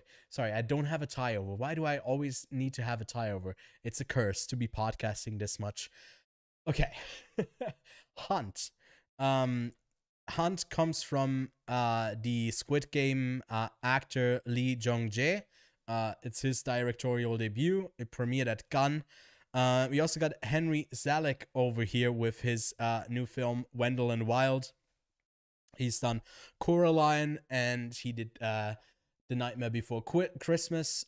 Not that many movies that he's done, but Wendell and Wild was an unfortunate kind of miss for me, where also Jordan Peele has like a writing credit, I think, on it. But yeah, it's a both of these. I mean, we are talking about a whole bunch of disappointments, I guess, here, and movies that I honestly probably forgot as well. But Hunt is just crazy. It's just crazy with the amount of energy that it puts on screen, and Wendell and Wild was just a bit of a miss. We'll talk a bit more about Hunt as it moves further up. Next up, Thunder. Foudre is a Swiss film. Like a let me quickly give you a look of it's like it's quite visually interesting in a sense that it's just, yeah, just look at just look at this. You know, there's a sexual awakening as she's with these three guys. Elizabeth, who's 17, which great when a movie is really just, yeah, the sexualization of minors, amazing. Anyways, Piggy, another film that's about an overweight small town gal who gets to go on a revenge tour against the people who torment her. Both of these films I didn't really like, if I'm being honest, but Piggy is a bit better than Thunder. Dragon Women, a documentary on a bunch of really, I guess, powerful women in all sorts of places. It goes all over the world. I think like someone in Singapore and the States. Oh no, Hong Kong it is, Frankfurt, London, and follows them, these dragon women who have like control and stand out because like in a male dominated field, they are these like, they have to overcompensate by how ruthless they are. And then it just like gives them the spotlight to show a bit more about their personality. But Doctor Strange at the Multiverse of Midness couldn't be a better film to actually go for the best mid award. So it definitely has to move on, and I can kind of see it go further as well.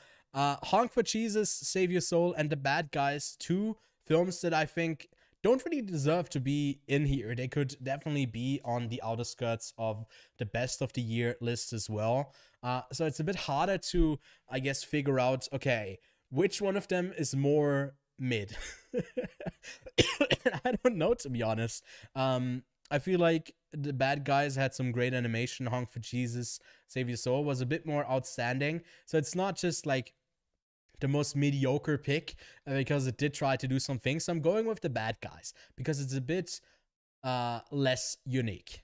Okay? The Black Captain against No Exit. No Exit was this little thriller story about a bunch of people who are stranded in a thingy here. I don't know, at a rest stop in the mountains, and someone has kidnapped someone, and they try to figure out who it is. And that's a story. It's totally okay. It's kind of thrilling at times, and it does quite a good job at it, I'd say. The Blue Captain, though, is like the story about a couple. One of them is running a caftan store, in the old town of Morocco, and they go about their business, and he has to take care of her. She gets sick. I'd say between those two, No Exit is the more mid film. So I'm sticking with that one. I Love My Dad versus How to Save a Dead Friend, which is, I think, a documentary. Hold on, let me quickly do a fact check on that. How to Save a Dead Friend, because I saw this at a festival, and it is a documentary, yes. So it's like about these Russian teenagers determined to end their life. It's really sad and whatever. I don't want to just move on anywhere, so I'm going with I Love My Dad. I'll talk about this a bit more as it moves up. Next up, Autobiography against Fairy Tale, two movies that I don't even want to get into. Fairy Tale is just very strange. It was this this weird animated thing that played at the Locarno Film Festival that I almost walked out of because it was so weird, but then also kind of interesting. But it's a civil artistic statement about those who determined the fate of the planet, Stalin, Churchill, Mussolini, and Hitler, according to a Russian newspaper. So it goes like really weird directions where it follows them. It's so odd. So it's definitely not mid. Autobiography is a movie that I don't know what it was about as soon as I walked out of it. So it definitely deserves to be in contention for the most mid-food movie because you totally forget about it. Next up, The DNA of Dignity. This was a film that I caught at the Zurich Film Festival. And it's, no, it wasn't at that. It was at the Locarno Film Festival, and it was about I guess uncovering some mass graves. Only 17 people have seen this. Oh my god. Yeah, not really a movie that's gone out that much, I guess. And the other one is a Sundance film about a boxing match between two Mexican and American fighter. Where it's like about the values of someone leaving the country, and then like one represents them, and then it's like La Guerra Civil, huh? You get it. But that's just a very standard sports documentary. Doesn't really swing for something, no pun intended, something too crazy. And it's just like a bunch of heads-on interviews with people that don't really are the most informative people to be talking about this situation. But I guess it's just kind of loosely connected to boxing. But that's why it moves on. Stutz against against the ice. Well. Stutz is definitely not mid. Um, because it's one of the better films that is just like just narrowly in here as well as like a mid movie. It's pretty good. It's Jonah Hill's directorial debut. No, it's not. Obviously not. He did well his documentary debut about him and his psychiatrist Phil Stutz, and like they try to figure out what this documentary is as they are filming it, which is kind of interesting, but it's also kind of not. And Against the Ice is like this. Against the Ice is like this Netflix film that is like survive the search, survive each other in 1909. Two explorers fight to survive after after they are left behind while on a Denmark expedition on ice covered Greenland. And it's just them, like Nikolai Coster-Waldau, you might know from Game of Thrones, and yeah, they're just stranded here. It's the most mid movie you can imagine, so it definitely needs to advance. Same goes for Patrick and the Whale, The Eight Mountains. It's a bit of a sleeper hit on me. I definitely need to watch The Eight Mountains again. It's based on like a novel. Is like directed by Felix von Göringen, who did like The Broken Circle Breakdown and Beautiful Boy, and he's directing it with his wife. I got to interview those two. An interview is coming out, I think, next week about this film. And talking with them gave me a bit more of an appreciation of it. It's one of my first films that I saw in Cannes at like the premiere for industry, so I had to dress up and everything, and I think that was kind of just a stressful experience. And this movie is just like then almost 2.5 hours long, and I was just a bit bored with it and didn't really pay like my full attention to it. I'd appreciate it probably more if I revisited. Definitely not a mid movie though. Patrick and the Whale is just basically just capitalizing on my octopus teacher and doing the same thing, but it's Patrick and he's Patrick and his whale. It's the most mid movie you can expect, so that moves on. Anyways, The Sitting Duck, another film that I don't think has gotten a release. It's like about this this person who works like at a company for quality assurance or like something with the workers, and she's just fighting for them to be treated more fairly, and she becomes a sitting duck as she's like involved in, I guess, something that gets more and more dangerous. It's a really safe movie in a lot of ways, but who could deny the Harry Potter anniversary special to be anything but mid? So that moves on. Next up, two movies that I guess it's a bit controversial that they're in here, because Nanny has been a sleeper hit for a lot of people who like attend the festivals. They're like, oh, this is one of the year's best. It was overlooked. I thought it was a bit boring, so I guess it goes well for the most mid award. The Sun, though, might be worse than mid. It might be deserved of contending for the worst of the year, so I'm kicking it out already here, putting it out of its misery. I'm sorry, that's horrible. Jesus Christ. No, moving on, ignore that. My Father's Dragon against Day Shift, two very mid movies. Ooh, this is hard. One of them with Jamie Foxx as like this vampire hunter, and Dave Franco, and they are just so boring in it. And he pees his pants because he's scared, and is just a really generic movie about family. But then My Father's Dragon is so bland in its animation. It's about I guess, a dragon that kind of has to fulfill his destiny of protecting like an island. And I really didn't like the animation in it, where I kind of like a lot of like it's from The Breadwinner, Wolfwalkers, like that studio Cartoon Saloon. And here it's just a bit more of a miss, unfortunately.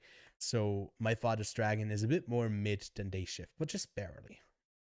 Rimini is like about this retired singer that's not retired, but he's in retirement homes. He goes to sing for them and has like an estranged relation with his daughter. But it's not mid, it's just kind of odd and repetitive, which I guess makes it really mid. I don't know.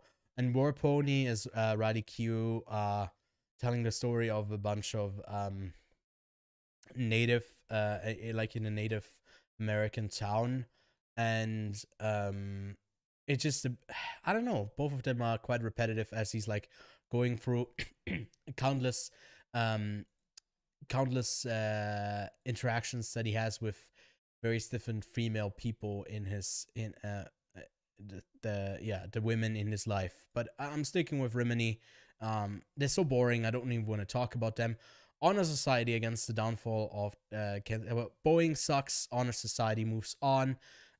Turning Red against Mona Lisa and the Blood Moon. This is way too unique and weird to be mid, so I'm going with Turning Red. I know that a bunch of people really love Turning Red. To me, it didn't really work. The Gray Man against Empire of Light. We definitely, although this was definitely a miss, it wasn't like terrible from Sam Mendes, but the Gray Man, from the Russo brothers, just like the title alone, the Gray Man, it screams mediocrity and just blending in. So it has to go to the Gray Man. Next up, we got Beyond the Infinite 2 minutes, which is like this weird little film where I guess every 2 minutes you get like through a screen you advance, and it's technically might be interesting, but the acting is horrible. The mission is about a bunch of Mormons going on a mission I guess to like recruit a bunch of people, so it screams midness. Something in the Dirt was really unique. I definitely have to revisit it.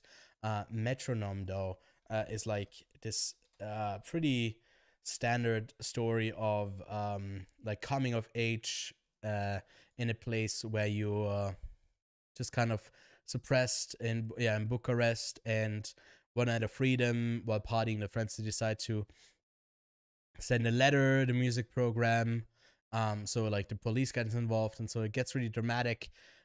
Anyways, Bardo, oh, I wrote Bard instead of Bardo, against Mad God. Two films. Mad God, I liked for the stop motion artistry behind it. I wasn't really loving it though. It's streaming on Shudder, and then Bardo, the Netflix release, the latest from Iñárritu, was just kind of mid to me. So let's go with Bardo. Beast against Who Killed Santa, the special on Netflix. It's a special that might even not deserve to be on this list for movies. Oh no. Anyways, Beast with Idris Elba, about him fighting a tiger or lion. No, a lion. I don't even remember. The Beast is so not memorable enough, but maybe along the way he becomes the Beast as he fights it. No, it's just very perfectly made for the most mid film of 2022.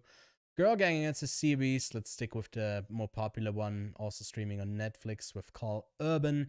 Here another really run-of-the-middle animated film. The Guardians of the Galaxy holiday special against Death on the Nile. Death on the Nile was this year? Hold on, really? I totally forgot about the film, so perfect to make it pop up here.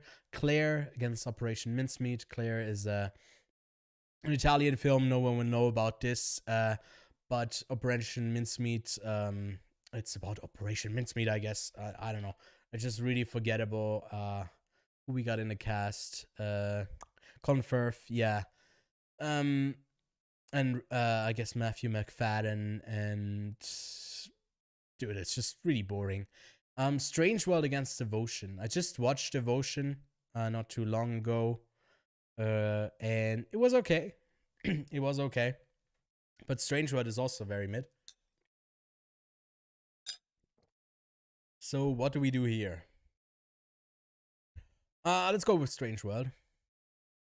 Next up, The Good Nurse against Becoming Julia. This movie no one has seen. It's like a Zurich dancer in the ballet. It's so boring. It's really bad.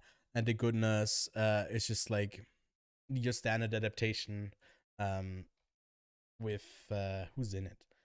Again, I'm blanking on the names, but we get Jessica Chastain and Eddie Redmayne.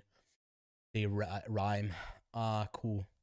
But it's an alright movie. It just does what it's it tends to do. It's just very bland.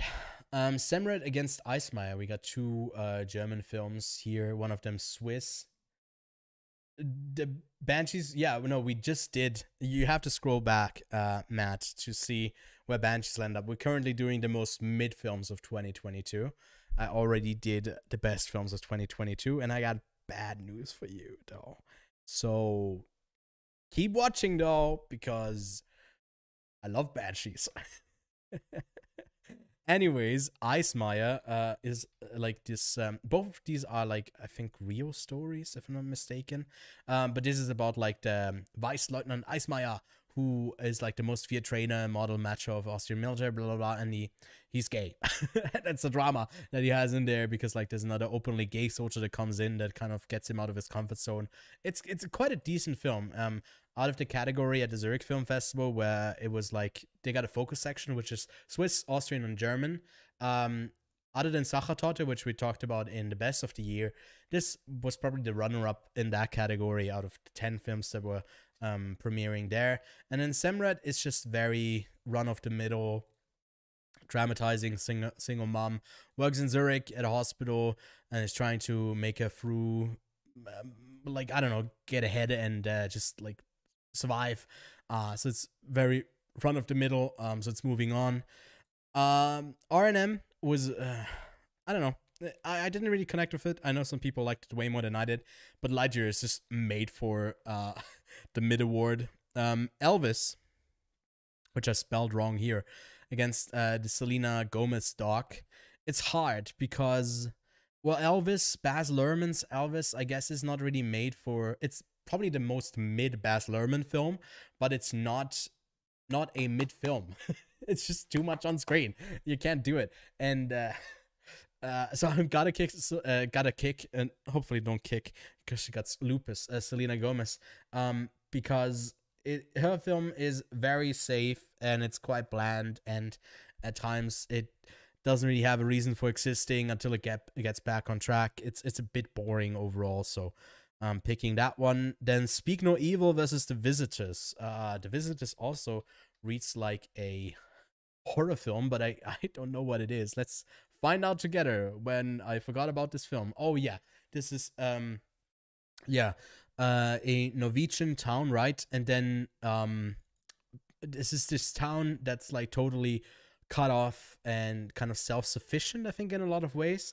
And it is about a documentary filmmaker that goes in there, or like a social anthropologist who goes in with a family and documents it, and like, you know, how hard it is to get in there. It's actually, it is quite boring overall. But Speak No Evil, for a horror film that people promised, like, were hyping up to be like this really gruesome, and hard to watch tale, I thought it was quite bland, to be honest. So I'm picking Speak No Evil.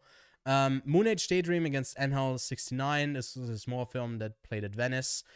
So I'm doing you the courtesy of ignoring it, I guess, here, and going with the David Bowie doc that had a lot of like interesting visuals, but overall was a bit of a mess how it was thrown together. And then last, and maybe also least, we got Erica Wong, Breaking the Wall. I did an interview with the director, Kaspar Kaziks. You can go check that out on the channel if you're interested, because Erica Wong is quite interesting. His movie is also quite good. I don't really have anything to go against it, so I don't want it to advance here. And a lot of the answer is your typical court drama where it's about a relationship of two people, a professor and a student that is gay, and that's the contention. We've gotten just so much of that like sort of court drama that it works well for the award here. So let's move on to the next round. Piggy against Hunt. I'm going with Hunt is also so extra. It's so, these are basically both crazy but this has an like great, like huge budget. So I'm going with Hunt here. Doctor Strange, Multiverse of Midness, moves on against the bad guys. I Love My Dad against No Exit. No Exit moves on here. I'm just going through these very quickly now. Autobiography, because I totally forgot about what the film is about. Patrick and the Whale against the Ice. Oh, these are both so mid. They're both so mid. One of them has a bear, though. So bear beats the whale. Does it? I don't know. Anyways, Patrick and the Whale moves on. Nanny against Harry Potter. Harry Potter, Avada Kedavra. My Father's Dragon, definitely against Rimini. If it loads, hello, let me do it. Yes, a really mediocre animated film. Another mediocre. Honest Society is a bit unique because it's like the fourth wall breaking, so over the top, which is like so popular that it is mid again. And then Pixar has like 2 mid films in here with Lightyear and Turning Red. And I feel like Lightyear is the more mid film out of those 2. So I'm picking Honest Society, and it's going up against an animated film anyways. The mid man, the gray man, is moving on, and not the documentary about Mormons. Hello? Yes, please. Bardo, which is just Bard here, because it said, "Oh, I'm out of the race." I'm picking Bardo, although it is a bit extra. But yeah, to me, it definitely deserves a the award. Can I still change? No, I can't change the name anymore, unfortunately. Beast against the Sea Beast. Okay, this is funny. Didn't plan for this, by the way. I think Beast is definitely more mid than the Sea Beast. I don't know which one I'd prefer between those 2, though. Okay. Hello? Are we like freezing? Why is this website so slow? What event is going on that's so slow? Death on the Nile moves on here by Operation Mincemeat. The Goodness against Strange World. This is a hard matchup because both of them... No, I think Strange World is less mid because it's also woke. Oh god, I don't know how far I can play into this, but The Goodness is very much like that crime thing of like where it withholds some information until the character also figures it out, and then you're like on the edge of the seat because you know slightly ahead of her. And Strange World is just bad marketing, and the movie overall is kind of okay. It's just a lot of cliches as well. Honestly, this is a bad matchup. They both should have moved on. Swiss film against Lightyear. Lightyear moves on, like I said, the more mid Pixar film. Speak No Evil against Selena Gomez. Picking Selena Gomez here because, like I said, the documentary was kind of boring. And another documentary, moving on? No, we are moving on with the court drama Lord of the Ants. And moving into the Sweet 16. Isn't this thrilling? How fast we are moving through this. Hunt against Doctor Strange. Hunt, I think it's worth checking out. It also has, like, you see the highest seed, so it's the closest to being in like the best of the year as well. So go check that out. It's not bad. It's also just like a good film. But it's okay if you like really over the top action that is pretty nonsensical. But Doctor Strange moves on. I'm kicking out Autobiography. I'm done with the bit that I don't remember it. No Exit. It's just very samey with a lot of films that you get. Harry Potter against Patrick and the Whale. This is hard. Harry Potter is just too bland, so I'm picking Patrick and the Whale. My Father's Dragon against Honest Society. My Father's Dragon. Greyman definitely beats out Bardo for the most mid film. Beast against Death on the Nile goes to Beast. The Goodness against Lightyear. Lightyear moves on. See, we can do this real fast. And then we got another documentary against the court drama. Hard to say. This is... Do we have another document? We do have another documentary here.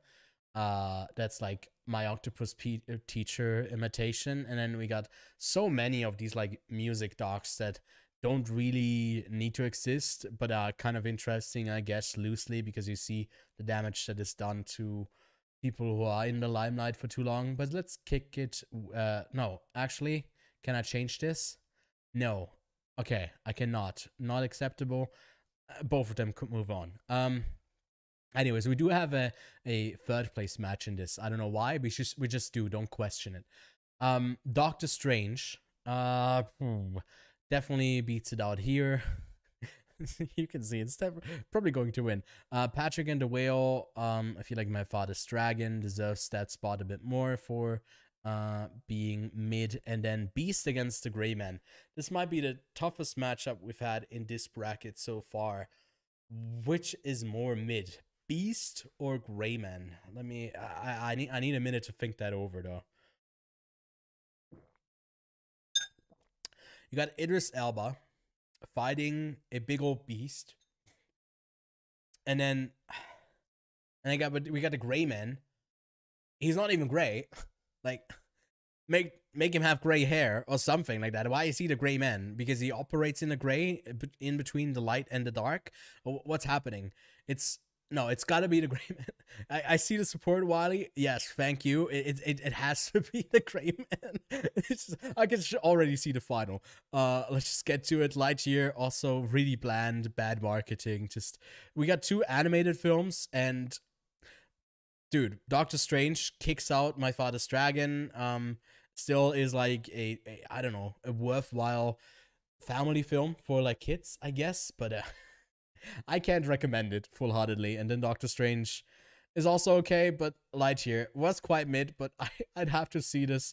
I have to see this go the full round. Between Doctor Strange, the Multiverse of Midness, which is made. It's just made for this award. But then also the Gray Man. And he's just gray. So I don't know what to pick here.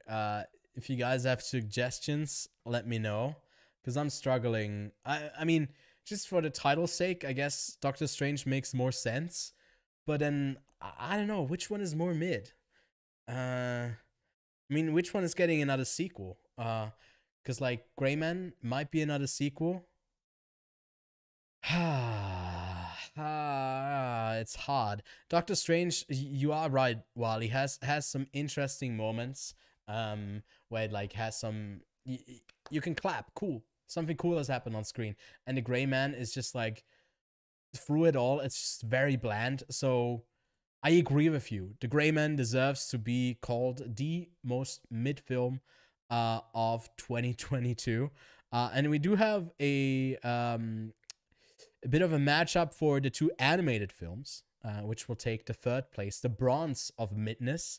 A little bit of a bronze tan for maybe Lightyear, who's been out in space for too long. Dragonstone tan, as you probably have learned in biology.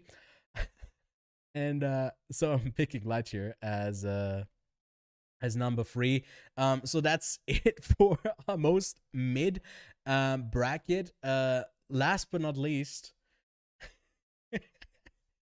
we get to crown the worst film of 2022, which you wouldn't believe it. For the worst film of 2022, we also got 128 contenders. Because yes, I watched 320 films that were released in 2022 this year, and there was so much that no one should see. That really is abysmal. It's the bottom of the barrel when it comes to movie productions. But I watched them.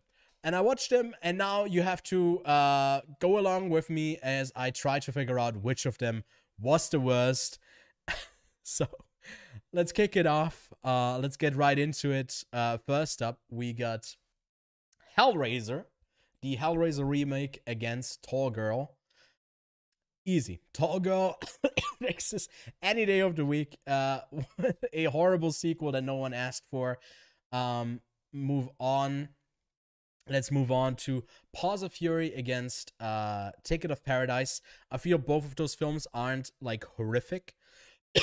Somewhere in the middle. But I think I'd go with, I don't know. I just thought like Tickets of Paradise was just, there's star power, and that's why this gets through. But Paws of Fury had like bad voice acting. It had some bad animation. It was just overall the worst film. So I'm going with that one. The Bubble, the Judd Apatow movie. Was that a Judd Apatow movie? I think it was a Judd Apatow movie. Against You Won't Be Alone. This let's actually, the ones that I did this a lot for like the best of list, so it took us forever. But hold on, let me go back to full screen as well. Wait, maybe not like this. I'm having this is a mess now. Okay, like this, and then bada boom. See, so that's how you do it. You Won't Be Alone. I feel like some people quite liked it. I was just a bit bored with it. It was a bit too weird for me. But The Bubble is just such a horrible misstep for comedy. Next up, okay, this is personal. Claire Denis has some really acclaimed films. Stars at Noon is one that tied, I think, close for one award at Gunn, which is so why, just why. And first, we had Robert Pattinson, who was supposed to play the role of Joe Alwyn in this role, and then he had to, I guess, he couldn't do it, and he had to step in last minute. And this is just, it's just can't talk anymore. It's just such a bad movie. But Purple Hearts is about someone getting a Purple Heart, and you see him go to war before he gets the Purple Heart. And it's also misleading. There's no purple hearts, it's purple heart. He gets one heart. Unless it's about like someone else who also got a purple heart in the film. But I won't stand for this misleading type of marketing, so I might even sue Netflix. We've seen that work for that one movie that Ana de Armas was supposedly in, but then she wasn't. Anyways, no class action lawsuit coming my way, but I don't like both of these films. I have a stronger distaste for Stars at Noon though, so I'm going with that one. God's Country against Through My Window. If you've not heard about Through My Window, don't bother, because it was one of those films that I just saw pop up on Netflix when early in the year I thought, why not try to watch as many Netflix movies as I can this year? And it was a mistake, because this is a Spanish film about two lovers who he's so cute, and then they have so passionate sex, and cool. God's Country is kind of alright. I just didn't really like it that much. It's got a pretty good performance from Thandie Newton at the center of it, but it's about she's a grieving college professor, and just people are being assholes towards her. I think racist as well, and a bit of a revenge film. Didn't really work for me, but Through My Window is just infinitely worse. Anyways, next up, the happiest man in the world versus Ambulance. Now, Ambulance, I think, has some redeeming factors for just being this movie that, like, I still think that what's his name? Michael Bay has done. But he's actually like he's just I think a producer on it. And it's horribly, it's so horribly written, but it's got some decent actors in it, but they give like some of the career worst performances as well.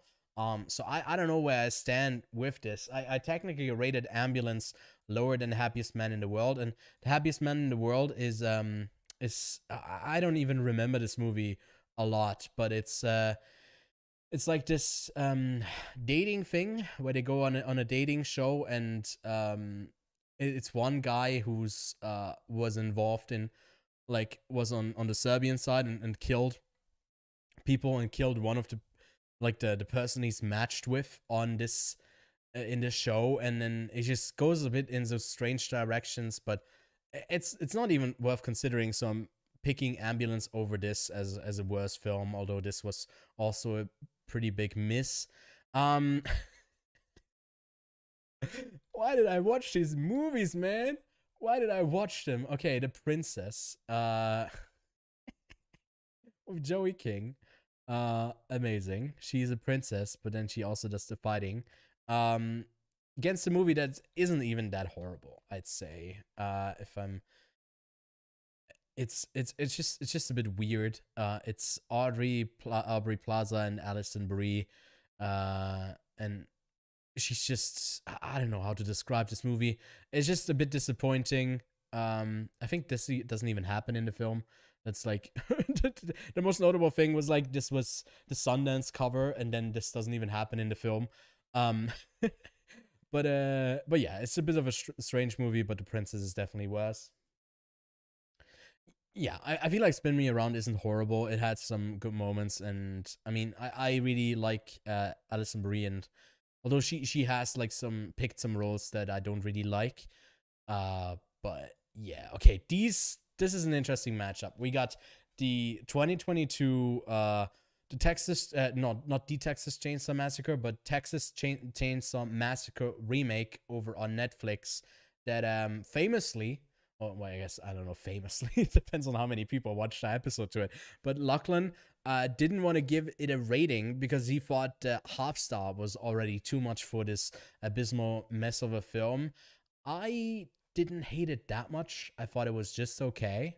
Wasn't the worst thing I'd seen. And Hello, Goodbye, and everything in between. I'm like blending it up with 7 different other films, but it's with an actor, Talia Ryder, that I feel like I've just kind of fallen in love with since since she was in Never Really Sometimes Always. But then she's just been playing these douchey characters. In West Side Story, she wasn't really in it like at all as well.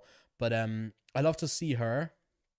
I don't want to see her move on into the worst of the year list. So I'm picking the Chainsaw Massacre. This, yeah, both weren't great, but just okay. The In Between is about an inn. That, yeah, I don't know if I need to say anything more. There's like 50 of these films where it's like about a place that someone needs to refurbish. I don't know. You are right, Wiley. I see you mentioned Hello Goodbye. You hated it. I also hated it. I didn't hate it. Like I didn't hate Texas Chainsaw Massacre as much as like Lachlan did or some other people did. And Hello Goodbye was just abysmal to watch. I don't know. It's just both of them. Why don't we get to talk a bit more about better films? Well, yes, I just did about 2 hours ago, so I can't complain. But Stone Turtle, a small little film that played at the Locarno Film Festival, didn't really connect with it. The In Between, I think, is another Netflix film. Let's see. Man, my lips are getting sore from this. Oh wait, it's another Joey King film. No, no, it's not the In Between, like an in. I'm so dumb because it's one N. After surviving a car accident that took the life of her boyfriend, a teenage girl believes he's attempting to reconnect with her from the afterward. So next year, I think I'm doing a bracket for all of the Joey King films, and crowning the ultimate Joey King performance. So I'm really looking forward to that. Anyways, okay, let's just move past this. This is a kids film, Marcel, and not the Marcel that shall have shoes on. And then IOU is a film about like a 17-year-old hooking up with a 50-year-old, and it's yeah, as bad as it sounds. So I kind of want to kick it out because I don't want to mention it again. Marcel was also just, hold on, let me pull up Marcel real quick so you can see what it was. I caught this in Gun, but it was one of the virtual films I got to see. And yeah, it's just about like a really weird young girl, the mother an artist, the dog named Marcel. I don't know, it's just really boring. Okay, another easy one, The Cake Dynasty. Saw that one. It's like about a cake factory and some weird shenanigans that happened there. The Noel Diary, a really forgettable one of the dozen, I guess, a dozen Christmas films or holiday films that Netflix made this year. Next up, DC Leagues of Super Pet. Dog Watch was about a documentary about a bunch of people, I guess, military on like a ship or whatever. A pretty bland and boring documentary that didn't really have anything to say. DC League of Super Pets was quite mid though. Although I never watched it in the original. accidentally went to a press screening that was supposed to be one where you can take your kids with you, so it was in German. So that was a mistake. Anyways, Bar Fight is okay. Go check it out if you're interested. I think that's even worth seeing if you want to like watch a silly film. But Tyler Perry's Medea Homecoming is just horrible. Rescued by Ruby against Persuasion, going with that Netflix film with The Flash, as he has to train a dog. It's a lesser dog film. If you want to watch a dog film, go watch Dog with Channing Tatum. It's way better than this one with what's his name, Grant. I don't know, The Flash. Anyways, The Line against Pinocchio. Pinocchio, for sure. The Line is a Swiss film. It's quite okay. But Pinocchio is just a horrific mess that should have never been done. Fuck Robert Zemeckis. That is just no. No, no, no. Enola Holmes 2 against Look Both Ways, 2 Netflix films. One of them that's kind of telling the split story of a split decision that is made, and then you know, she has to decide. In one of them she gets pregnant, and in the other one she doesn't. And then this animator person, whatever, I don't know, some life-changing stuff. It's really Hallmark quality. Enola Holmes 2 was really annoying though. So I think I'm picking Enola Holmes 2. Mad Heidi against the 365. Okay, I want to give a shout out to Mad Heidi. I had a chance to interview both the both the directors here. There's another director that's not mentioned. It's a crowdfunded film. I managed, who did I get to interview? Alice Lucy, and then David Schofield. So that was quite fun to do. That interview goes up shortly, but the film is streaming or like available on VOD now. I'm shouting it out not because it's a good film. It's getting kicked out now because it's too good to be on here. But it's completely crowdfunded. It's very odd. It's very much a trash film.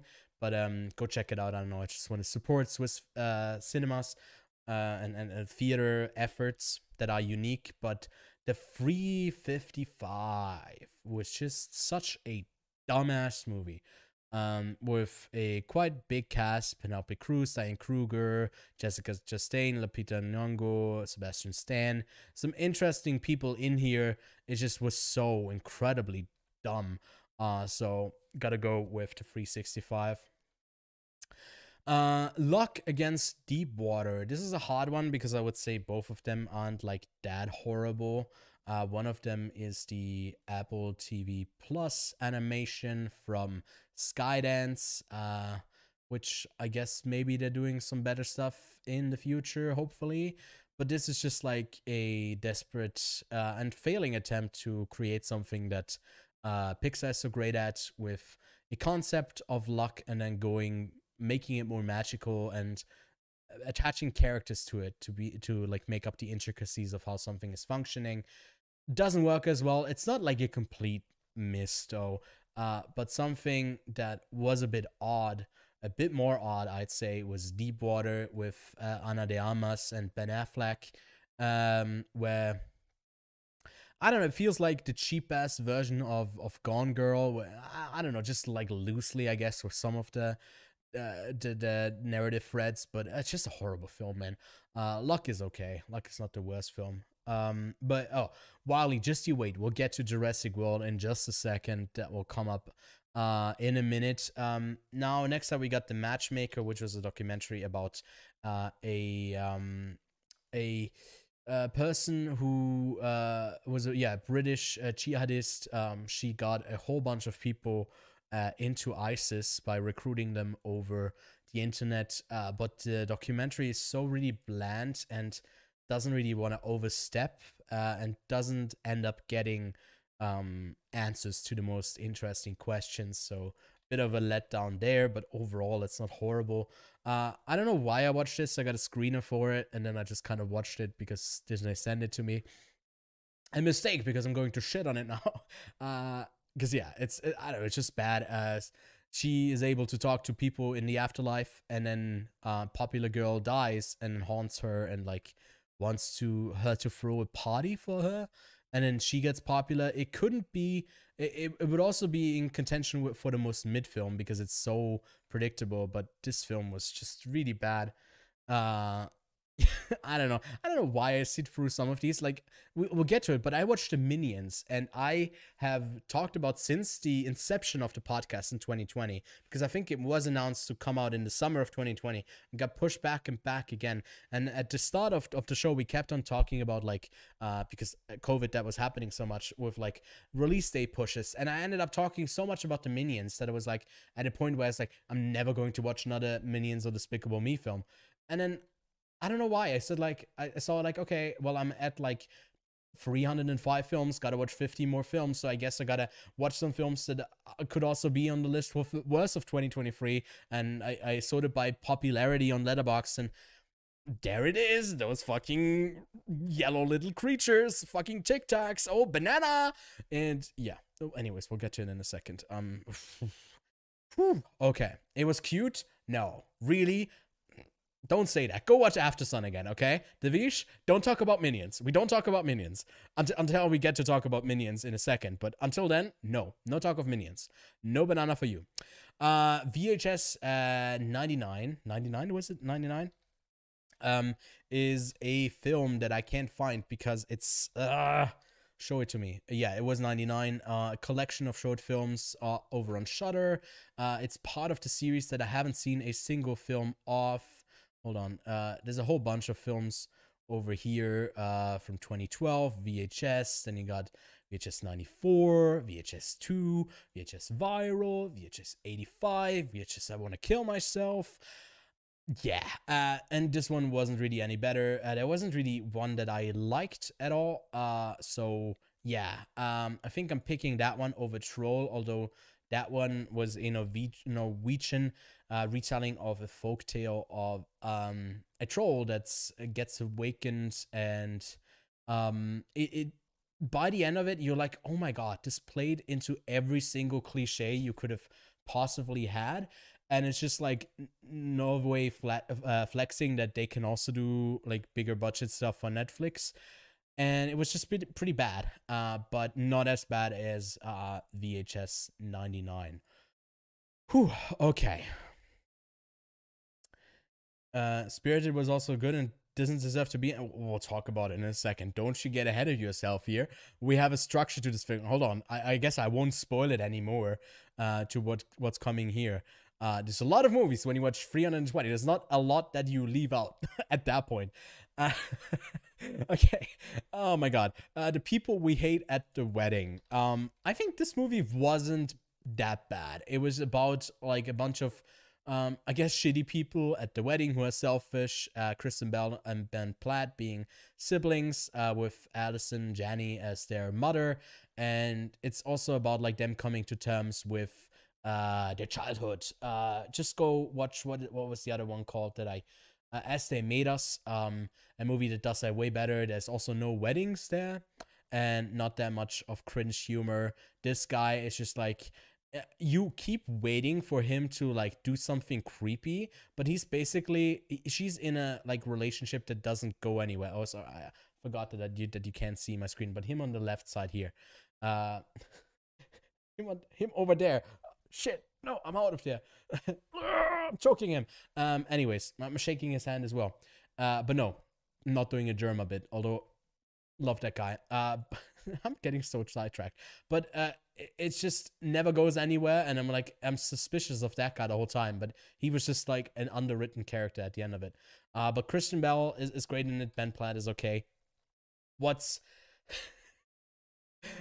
worse though, and I don't know if there's much worse than this. I know that there's a Lamborghini film in the works with Adam Driver.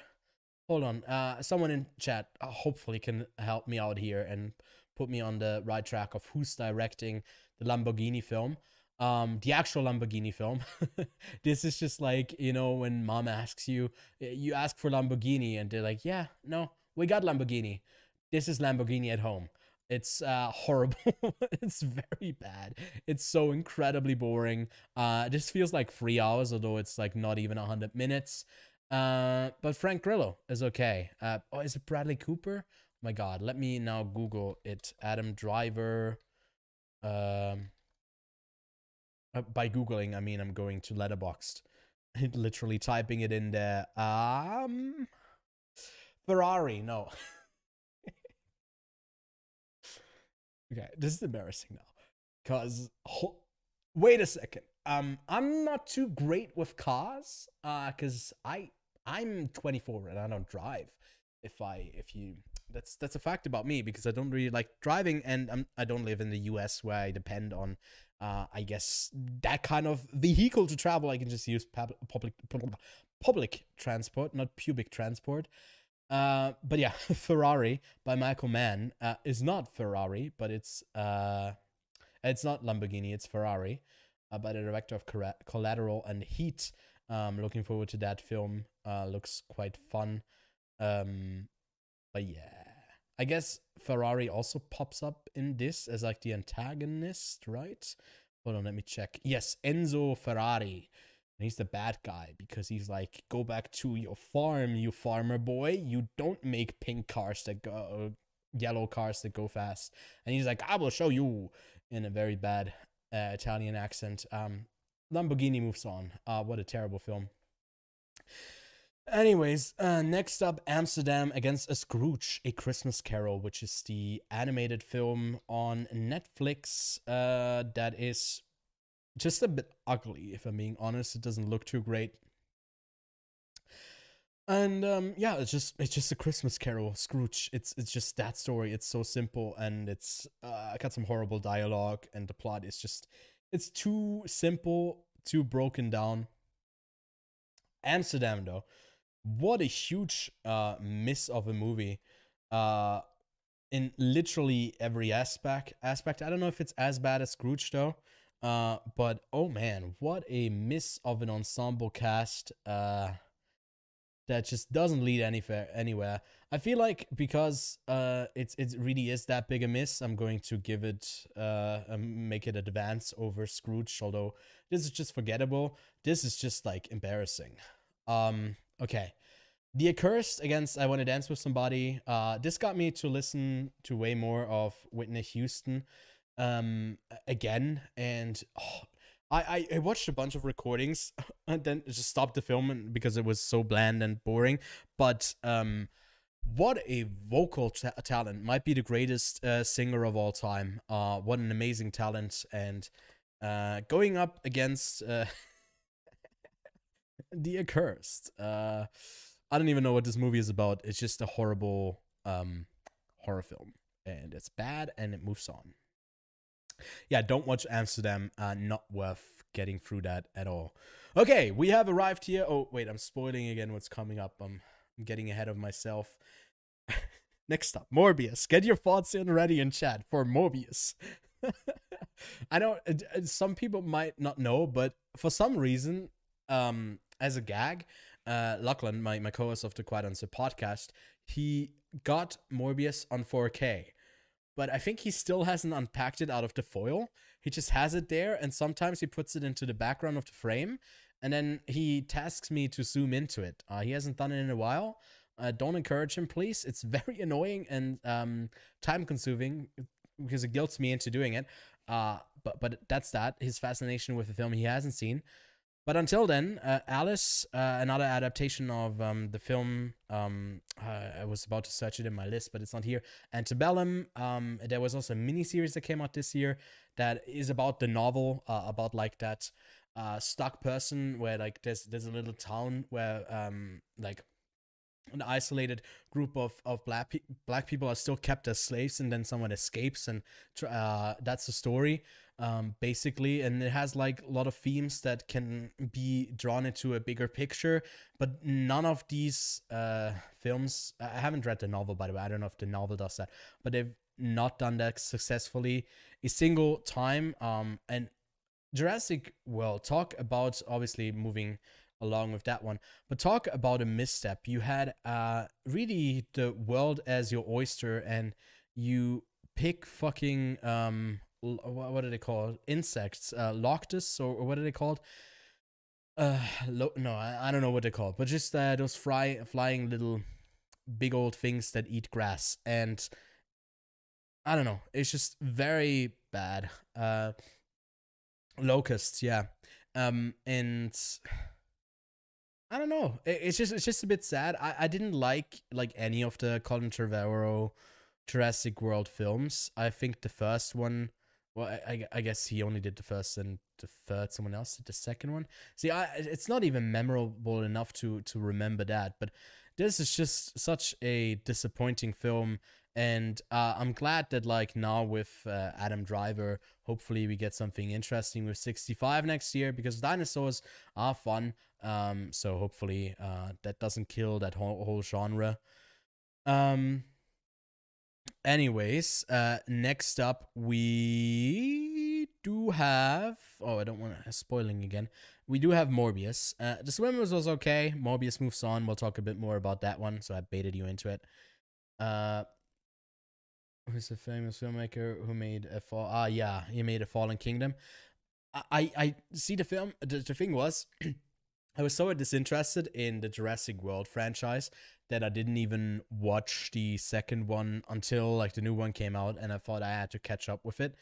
So already the first one didn't really grab me that much, and I'm quite a big fan of like the original few films, but I guess I never grew up with them. I watched them just like a couple of years ago for the first time.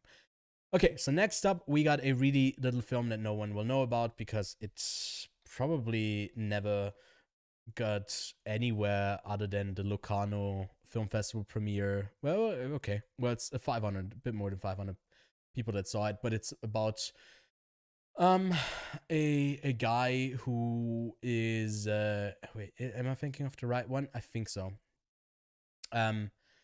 So yeah, an outcast half brother who kills a bunch of people in a really gruesome way, and it just showcases that the entire way, and it's really an ugly film, and it's just pretty bad. So although Spirited is better than it, I don't want this to advance. Sorry, controversial opinion. Moving a Spirited against Morbius in the next round. The Curse against Tinder Swindler. Now, there's a little bit of a side fact on The Curse. I don't have an official credit, but I did work on this film. I left no rating. Also, like, no one has seen it. I didn't really like it. I thought it was pretty bad. So don't tell them. I probably never work with this person again.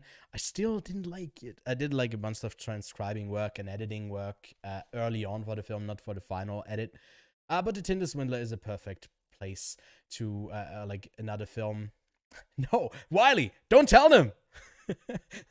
Don't curse me. But like the film is, I guess, interesting. But I sat there, and in the projection, it also had a problem with screening, so it like cut out for like multiple seconds just with a black screen, and then it came back, and it happened like a dozen times, and it was weird because I hadn't talked to her in a while, and I think she called me like a month ago and was like, hey, we are having a premiere at some other festival, and I think she invited me to come because she was working on a new project and wanted me to help out on it. I was like, I better steer clear of this. Hopefully, don't do it again. And I told her that I had seen the film at this place. It was a special showing there. It wasn't playing in the festival. And I told her about like the screening problems that they had, because I thought that maybe it was something that they messed up on their end.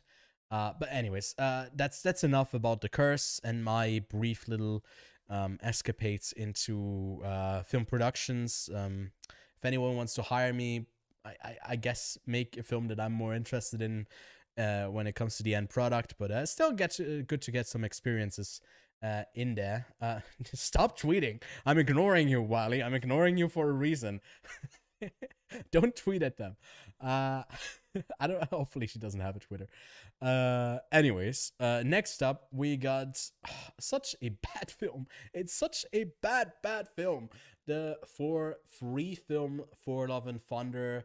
One of the worst, if not the worst, of the Phase 4 of Marvel. I think everyone kind of agrees to that. I feel like it has some okay moments. Like the first time to go, it screamed, and then maybe The 16th time was pretty funny, but all of the times in between were pretty boring and terrible. Lila Crocodile is so weird because it's Sam Mendes, but his character is, because he also can't act, he can sing. So what that character does in a film, he can't talk, he can only sing, and then he also reluctantly sings. So he doesn't even have to sing that much. It's a it's a perfect performance for a musician who's probably on tour, doesn't care, does a couple of voice lines, sings a bit, and then boom, bada bang, got a movie and you're a crocodile. Really exciting. And it's just not as bad. I think it's a really fun film to do it like a drinking game. And with 4, I'm just like, stop. Don't make me rewatch it again, please.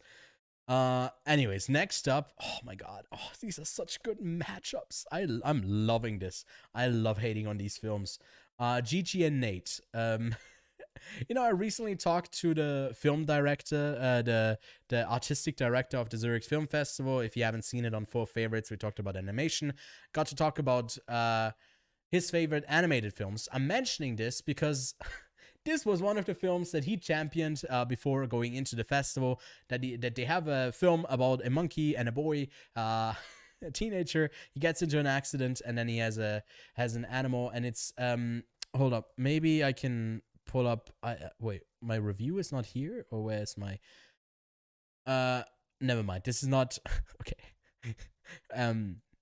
Yeah, just take this in for a second. I know you guys have a read. Embrace my review, and then we can move on. Also, in the meantime, here's a cat. Here's a cute little cat. Hello. Yes, she's joining us. She's like, ooh, a monkey. I'm interested. You want to say something? She doesn't like movies. She's more of a series person. She is watching Too Hot to Handle, much like her. Ow! Okay. Anyways, Gigi and Nate is a horrible film that I watched this with a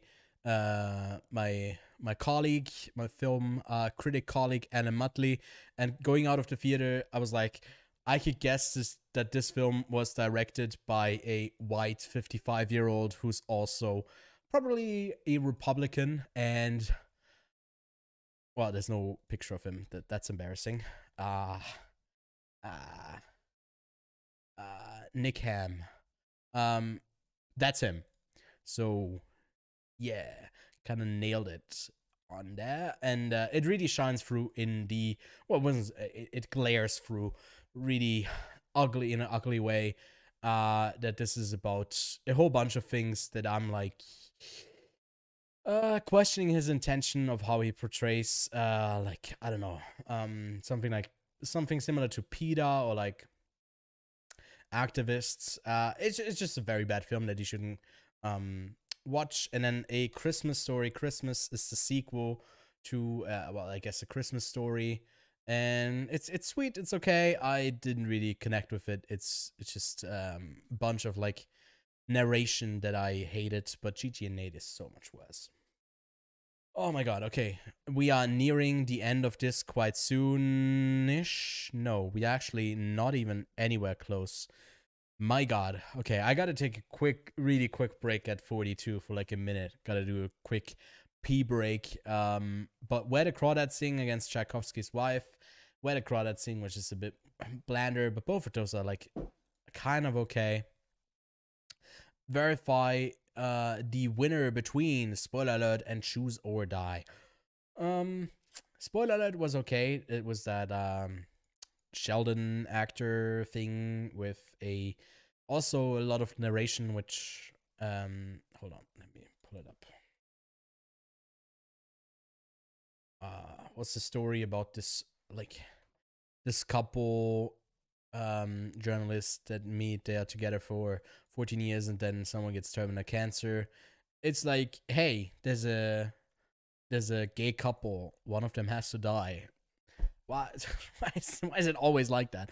But Choose or Die is the worst film overall there. We'll talk about a bit more later on. Emancipation with Will Smith, bad but not that bad. Samaritan is way worse. The dark I guess, action superhero film with Sylvester Stallone. Okay, stay here. We'll be back in just a minute. I'll quickly get a drink, and then we can do the bottom half of the worst of the year. I'll be back in just a second.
How rude of me! I forgot to put on some music for you while I was gone.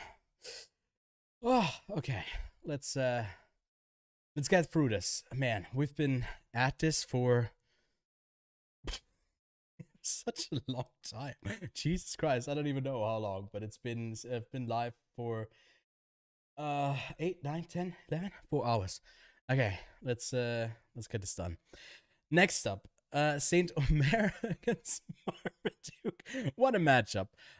If you haven't seen it, Marmaduke is like in a lot of circles, that I circulate, of course, because I'm a film enthusiast.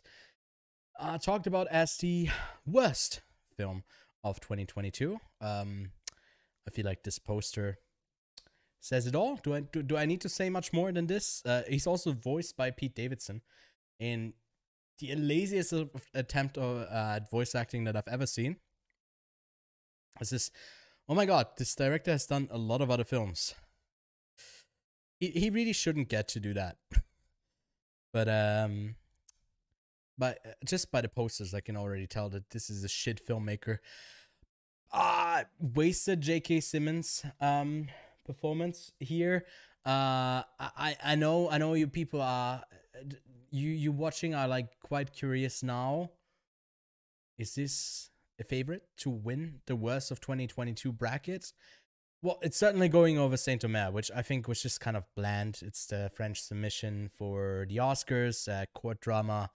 I feel like it's interesting if you're really patient with it. I wasn't, and that's why it is on that list. But next up, we got Moonfall, Roland Emmerich's disaster film drama where indeed the moon is falling.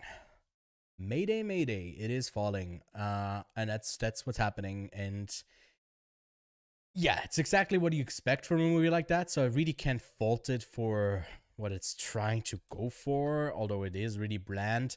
And the other movie here, The Sky is Everywhere, is another one of these really annoying coming of age type of romance films. That's from Josephine Decker, who like made Shirley, which was quite interesting. So it's a bit more of a letdown because I liked this filmmaker a bit. But overall, I feel like Moonfall is the worst film. Not that they would have any sort of trouble getting out of the way after Marmaduke, just saying that ahead of time. My cat is again exploring it here, but she just wants attention. She just doesn't want cuddles. No Bears, one of the winners in Venice, from Jafar Jahadi. It's okay. It wasn't really just my speed. Against Dead for a Dollar, which I wanna. Some people were actually anticipating this, including Lachlan.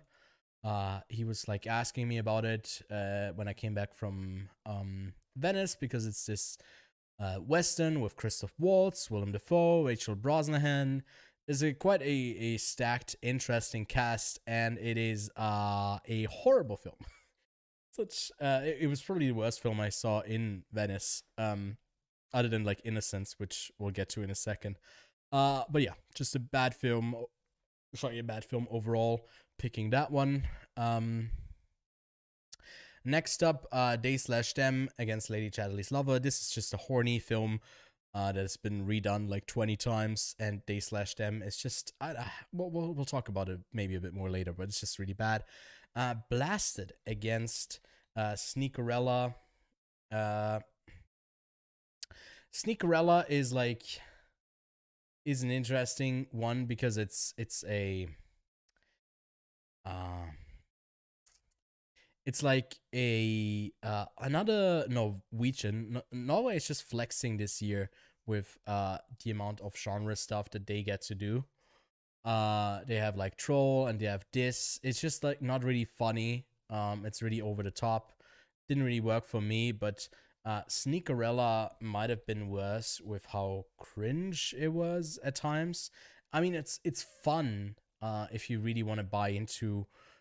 He's really into sneakers, but it's hard to like at some points. I would love to champion it and say that's a fun movie, but unfortunately, it really isn't. Okay, we have arrived at the matchup for. Well, it's not really. This one's not really that interesting because something from Tiffany's isn't that bad. Maybe it's just my soft spot that I have for Zoe Deutsch. But it's like, you know, they both get something from Tiffany's, their partners, and then it gets swapped. One of them is a ring, one of them is not. And the shenanigans that happen from there, they fall in love, yada yada. You'd expect it. So it's a pretty like generic movie, but Minions, of course, is worse. We'll talk about it a bit more later on. Eternal Spring is like this documentary that has some animated elements in here about the Chinese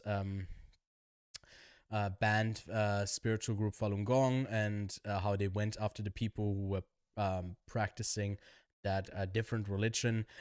It has like really mismatched animation here that looks like GTA in a really serious topic, so it doesn't really work, and Shiba by the Dozen is just like a remake that no one asked for. A Cow Who Sang, probably, yeah, it's just a festival film that didn't really land with me, but Good Morning is the film from and with, or is it from? I don't know if he directed. He co-directed it. Yeah, it's just so bad. I don't know what else to say. Black Adam against Innocence. Okay, so Innocence is this film that this only film I walked out on in Venice, because it was about I guess like the children that get indoctrinated into fights in Israel, and I just didn't really want to see that. I didn't really care for it, and I didn't like it, so I moved on. So I'm picking Black Adam over it. The Last Thing Mary Saw versus Marry Me. Okay, Marry Me is that Owen Wilson. Man, I'm getting really hateful now. I'm getting annoyed at these movies because they're just so boring. I don't like Jennifer Lopez as an actress like at all, so she's just very annoying in this. There's another film that's really similar to Valet. We'll get to that in a second. But Marry Me is just The Last Thing Mary Saw is kind of okay, and a horror film. Marry Me is just so unlikable. Oh yeah, The Valet. Speaking of it, Is it as bad as Halloween Ends? Um, no. No, I gotta say Halloween Ends is probably worse.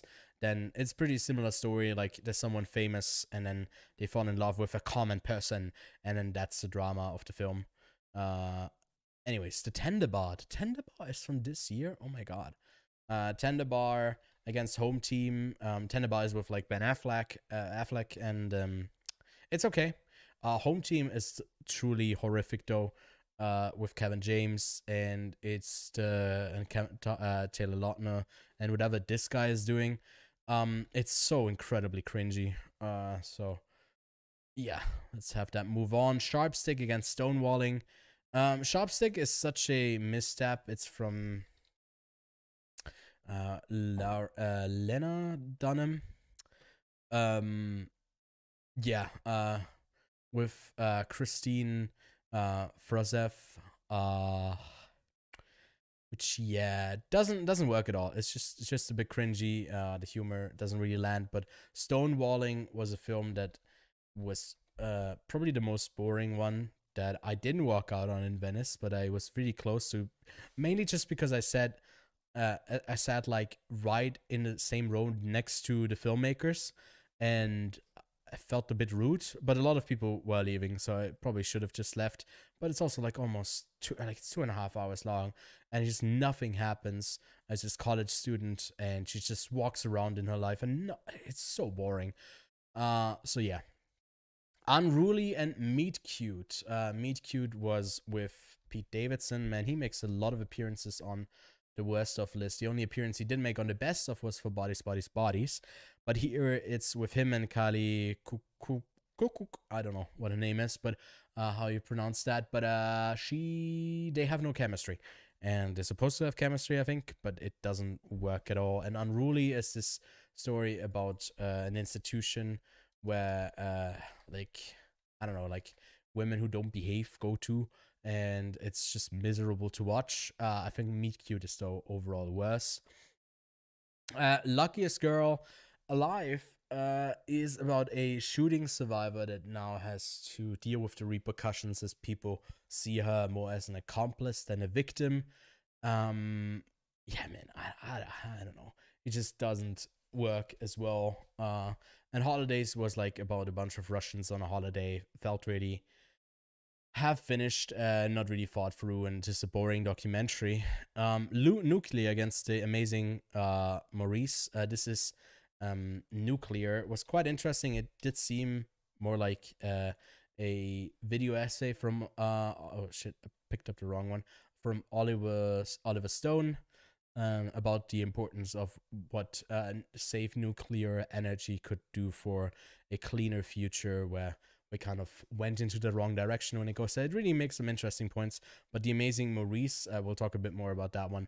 It's just a horrible animated film that's about to release, I think, soon. Moonshot was okay. The other moon film in here, about like an expedition going to the moon, and there's also like a rich guy, and yeah, these two, he doesn't have as much money, I think, and then he really wants to go as well. I don't know, I forgot half of the movie, but Daliland is just so bad, with Ben Kingsley and Ezra Miller.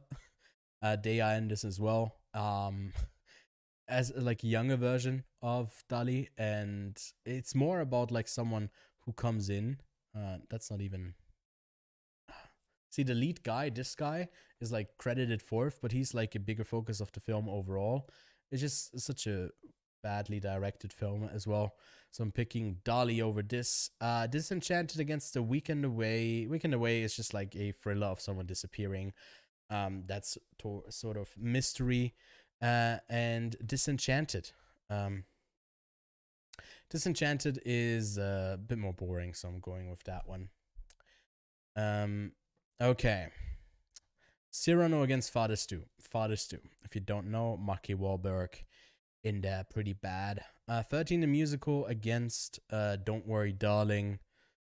Don't Worry Darling, I feel like is overall bigger misstep in the overall direction, but it's okay when you look at it in comparison to 13 the Musical, which is just a bunch of children over dramatizing their day to day life.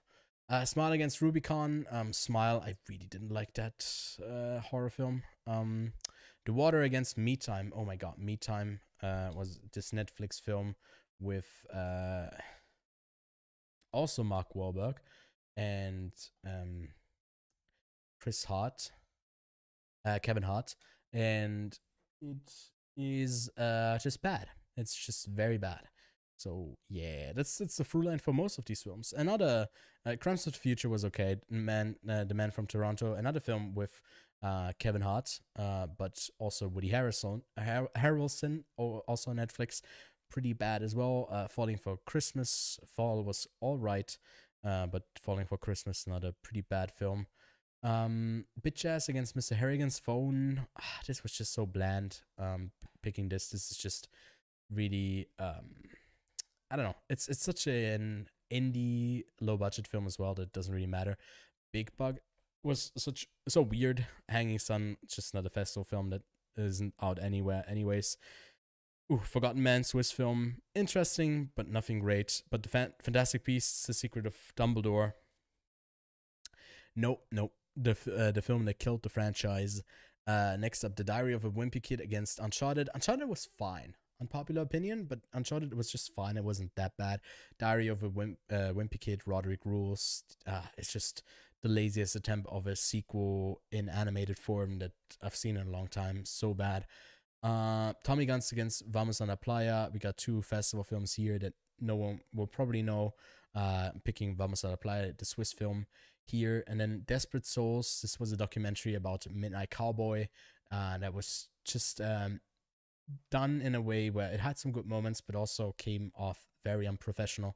Poker Face, Russell Crowe's film, way worse. And then Sonic 2 Against the Policeman. Sonic is okay. Sonic is not that bad, but My Policeman with Harry Styles was quite horrible. Okay, that moves us into the second round. And we're getting closer, but we've been here for a long time, pulling through and getting into the next round. Paws of Fury, Tall Girl, easy. That's going to Tall Girl. The Bubble against Stars at Noon. As much as I don't like Stars at Noon, The Bubble was just in more of a comedic misstep as well. Ambulance against Through My Window. Ambulance is watchable. It's quite entertaining even. The Princess against My Texas Chainsaw Massacre. Man, I can't talk anymore. I don't know. I have an aneurysm at the end of this. Princess Mononoke. Princess of the Chainsaws. Chainsaw Man. This is a hard one. I feel like the overall action in The Princess is more cringy, and I don't hate that remake that much as some other people do. The In Between versus Marcel. The In Between, that's like another Joey King film, so two of them move up. DC League of Super Pets is bad, but the Noel Diary is worse. Medea Homecoming, Rescued by Ruby. That's really cringe humor. Medea Homecoming there. Pinocchio against Enola Holmes, easy. That goes to Robert Zemeckis' Pinocchio. The 365 against Deepwater, easy. Another pick for that horrible ensemble film. Darby against VHS. I'm going with Darby. Really cringe. Hulu film. Lamborghini against Amsterdam. That's the only praise I'm giving to Amsterdam today. Lamborghini was just way worse. The Accursed against Dominion. Although The Accursed is a worse film, Dominion deserves to be further into this list because it was just that bad. Spirited against Morbius. Redeeming thing for Spirited. Morbius was worse than that. Spirited was kind of alright. Tinder Swindler, just a really generic, I guess, Netflix doc. They got like 20 of those pretty bad ones. Doesn't stand out as much as Ford Love and Thunder does in the MCU, so it moves on. Where the Crawdads thing seems like a masterpiece next to Gigi and Nate. Wait, why is there no movie here? What happened here? What happened here? Why am I missing a movie? Well, well, is it just a bug or what? Anyways, we'll get to it in a second. Choose or Die over Samaritan. Choose or Die is worse. Marmaduke against Moonfall, another easy one. Moonfall is okay. Okay, Dead for $1. Why is that not here? That's really annoying. Is Dead for $1? Where is it? Moonfall. Oh, because I didn't pick it. I'm an idiot. It's my fault. Secret Headquarters. Nostalgia was another festival film. It was just very bland, but yeah, this one was way worse. Okay, I'm coming to the end of my energy. I'm glad to be over with this quite soon. Secret Headquarters against Dead for $1. This is just a kids movie. This is just a really big sidestep for a Western film, so that's worse. Sneakerella against Stay Dem. This was just also offensive. Minions over Cheaper by the Dozen, although both are pretty bad. Black Adam is better than Good Morning. Marry Me against Halloween Ends. Halloween Ends had like the ending was fun. It just mismatched the whole other thing. I'm picking Marry Me over that one. That's the best thing I'll ever say about Halloween Ends. Though Home Team against Stonewalling, this was just so boring. This was just worse minute by minute. Meet Cute against Luckiest Girl Alive. Meet Cute is worse. Next up, Maurice against Daliland. I'm going with Maurice here. Disenchanted against Father Stu. Father Stu, way worse. And Smile is better than 13 the Musical. Me Time against the Man from Toronto. Too bad. Kevin Hart. I feel like this was more unwatchable. I wanted to quit it like 7 times, and here only 4. So that's why Me Time moves on. Falling for Christmas is quite much worse than Mr. Harry against Phone. Big Bug against... this is just a really weird French film. This is a franchise ending film, so that moves on. Vamos a la Playa, Diary of a Wimpy Kid, really laziest. You know, we got Marmaduke in here, and this is still the laziest animated film of the year. Poker Face against My Policeman, easy. Poker Face is way worse than My Policeman. That one's just also kind of nothing, and that's its most offensive thing. Tall Girl against the Bubble, although both of these are pretty bad. Tall Girl takes this in a landslide. Hello? Through My Window against Princess. I feel like My Princess has some more fun to be had, where Through My Window was just unbearable teenage lost, and I want to be with this person, although I can't. It was just such an annoying film. So I'm picking that if it ever will go through. Hello? We are waiting. Hello, let me do it. Yes, okay. The In-Between against the Noel Diary. Okay, this is a harder one. I do have both of them as a 1 star, I think. But I do have the Noel Diary a bit higher, so I think the In-Between, although it's been a while since I've seen it, is worse than that one. Pinocchio against Tyler Perry. Pinocchio is just a bit more abysmal, although both of them are just really... These movies are so bad. The 355 against Darby. 355. Lamborghini. I feel like this was worse, Lamborghini, than Jurassic World. Morbius against... okay, this is an interesting matchup now. Morbius against For Love and Thunder. I came out of Morbius, little side story, a press screening, and I didn't see that there was an embargo for it, and I accidentally left a rating of 1/2 star on Letterboxd, and then for the next 30 minutes I tried to remove it because I think you can't remove once you give it. You can update it, but I wasn't allowed to give it a rating yet. And I thought, like, as I gave the rating, I got a pop-up notification for an email. Hey, just a reminder, don't post about this for another 2 days. And I was like, oh, fuck. I'm never getting invited to press screenings again. And yeah, long story short, I think Morbius is worse than 4, although 4 is pretty horrible. GG and Nate over Choose or Die. Marmaduke Dead for $1. Not even, yeah, easy. Day slash them against, I hate Day slash them minions, if you ask me. And I don't know. I feel like Day slash them is the worst film. No, it's Minions. It's gotta be Minions. I really hate the Minions. Marry Me against Good Morning. Easy, Good Morning. Home Team against Me Cute. Another easy one. Home Team is worse. Father Sue against Maurice. Surprisingly, Maurice was worse.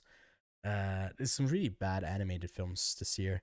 13 against Me Time. Me Time was more annoying. 13 was more unbearable. So I'm picking that one. Falling for Christmas against Fantastic Beasts. This was just really cliched, and I don't know, I think I haven't even mentioned what Falling for Christmas is, but it's like, I mean, obviously this movie is bad. Just look at it. It's the guy from Glee who hasn't done anything after Glee, and then Lindsay Lohan, and it's just it's I don't know, this movie's so annoying. For Fantastic Beasts is worse, and then last but also least, Diary of a Wimpy Kid against Poker Face. Poker Face is really bad, but it's not as bad as Diary of a Wimpy Kid. Roderick rules. Okay, so we are finally in the final 16. Two Netflix movies against each other. Tall Girl 2 against Through My Window. Tall Girl 2, The In Between against Pinocchio. I don't know. Pinocchio has some redeeming factors. The In Between is just. Oh, wow. Okay, we have arrived at the pinnacle of horrible. 355, not the 365. I haven't watched those films, by the way. The 365 days, I haven't skipped out on those. They would definitely be on this list, but I haven't seen them. Hello, could I move on, please? Morbius against Gigi and Nate. Let's go with Morbius. And here, come on, let me do it. There we go. Marmaduke against Minions: Rise of Gru. We got two animated films, and I can't decide between both of those. But I feel like when it comes to just artistry and everything, Marmaduke is still worse than the Minions, although I do hate them.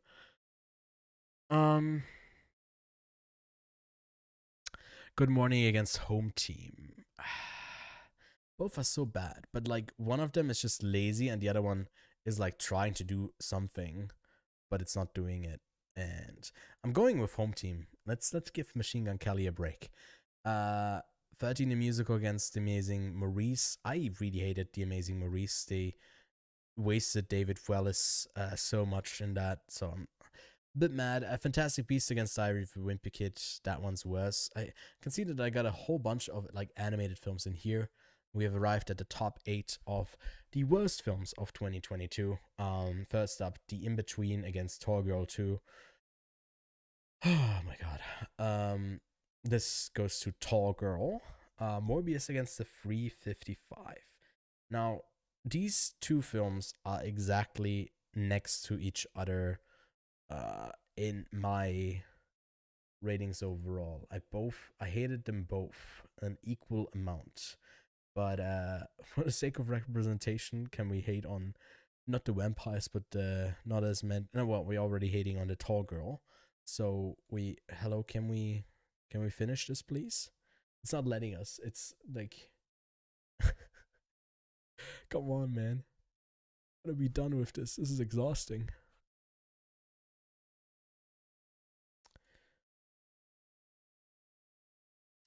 Hello? Will you let me? Okay. So I'm going with Morbius. And Tall Girl. Yes. What a great semifinal. Marmaduke against Home Team. Easy. That goes to Marmaduke. Maurice against Diary of a Wimpy Kid. Going with Diary of a Wimpy Kid. Although it would have been fun to see a dog against a cat. How comical. First of all, these two, Marmaduke. Marmaduke gets to be in the final, okay? It gets something. And then Morbius goes up against Tall Girl 2. And I gotta say, Morbius was worse. So we got the final between Morbius and Marmaduke for the worst film of 2022. And it's a hard one to decide between those two because they're so both both so much of utter shit and nothingness. One of them, I guess, with a bigger budget and a bit more of a talent that is just completely. I think I'm hating on Morbius more than other people do as well, but I hated every second of watching that film as well. And Marmaduke is just so lazy that it's almost like a vibe again of how bad it is. So I'm going with Morbius as the worst film of 2022. And that brings us to the end of today's stream. I'm exhausted. We've been here for 4 hours, over 4 hours at this point. And hopefully you were entertained. Hopefully you got some, early on at least, some good films to put onto your watch list. Maybe some stuff that hasn't even released yet. And later on got to see what to avoid in the year. Now, I am going to be back tomorrow for another one of these. It's gonna be way shorter though. At max, like probably an hour, maybe an hour and a half. Maybe we hang out a bit, but we are doing the best of 2022 when it comes to TV. I might even take tomorrow a bit to catch up on some stuff that I haven't finished yet. So let me know what your favorite films of 2022 were. What like the categories I did, the most mid film, the worst film. I'd be interested to see if like I got like a universal opinion that I kind of pinpoint down to, or if it's just like very different for other people as well. I don't have a video to direct you to right now, but for favorites is rounding out the season for with a couple more episodes. We got one coming with Lachlan. We got one from with Art Zarita. Let me explain. That's coming out tomorrow at some point, and then we got some one with Andy Nelson. Whole bunch of that's on the Quiet on Set channel. And then each day you'll find a new episode of the Best Picture watch along. I'm watching every Best Picture when I've been a bit behind because I had to catch up on these 2022 releases. But at the start of 2023, you'll even get more than one in a day. I'll get back on track with that. But yeah, if you enjoyed this, definitely leave a like. Consider subscribing. I'm so beat. This has been very exhausting. And I think there was something else that I wanted to mention. Well, yes, I guess tomorrow on Saturday we are back earlier in the day around 8 p.m. GMT +1. So that's around 11 a.m. PT, 2 p.m. ET. So I'll see you there for Best of TV on this channel. And then on Sunday, I'll be back after a quick trailer watch on the Quiet on Set channel. I'm going to go live on that channel, and then I'm moving over here again to look at my Letterboxd. They are sending out end of the year in review, more extensive things, and I'm going to go over that. So if you want to, you can send me yours. We can go over some of your Letterboxd year review thingies as well. I'd be interested to see what people were watching, and that's pretty much it. Yeah, I'll be doing that, and then go give the Quiet on Set podcast a listen. If you haven't already, we got a whole bunch of content happening over there. And thanks so much for tuning in, for chatting, for coming along. Feels great when I get to talk to people while I do this. Otherwise, I feel like I'm in an insane asylum talking about the worst and best films of the year. But we managed to do it. 320 films down. Thanks for tuning in, and I'll see you soon.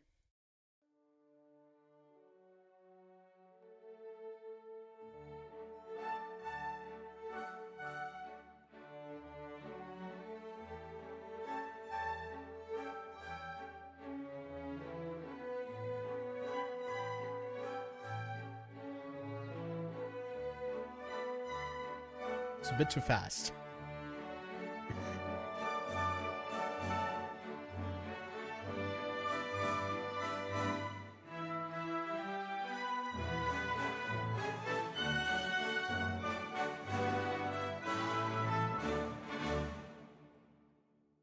Fuck. No, fuck.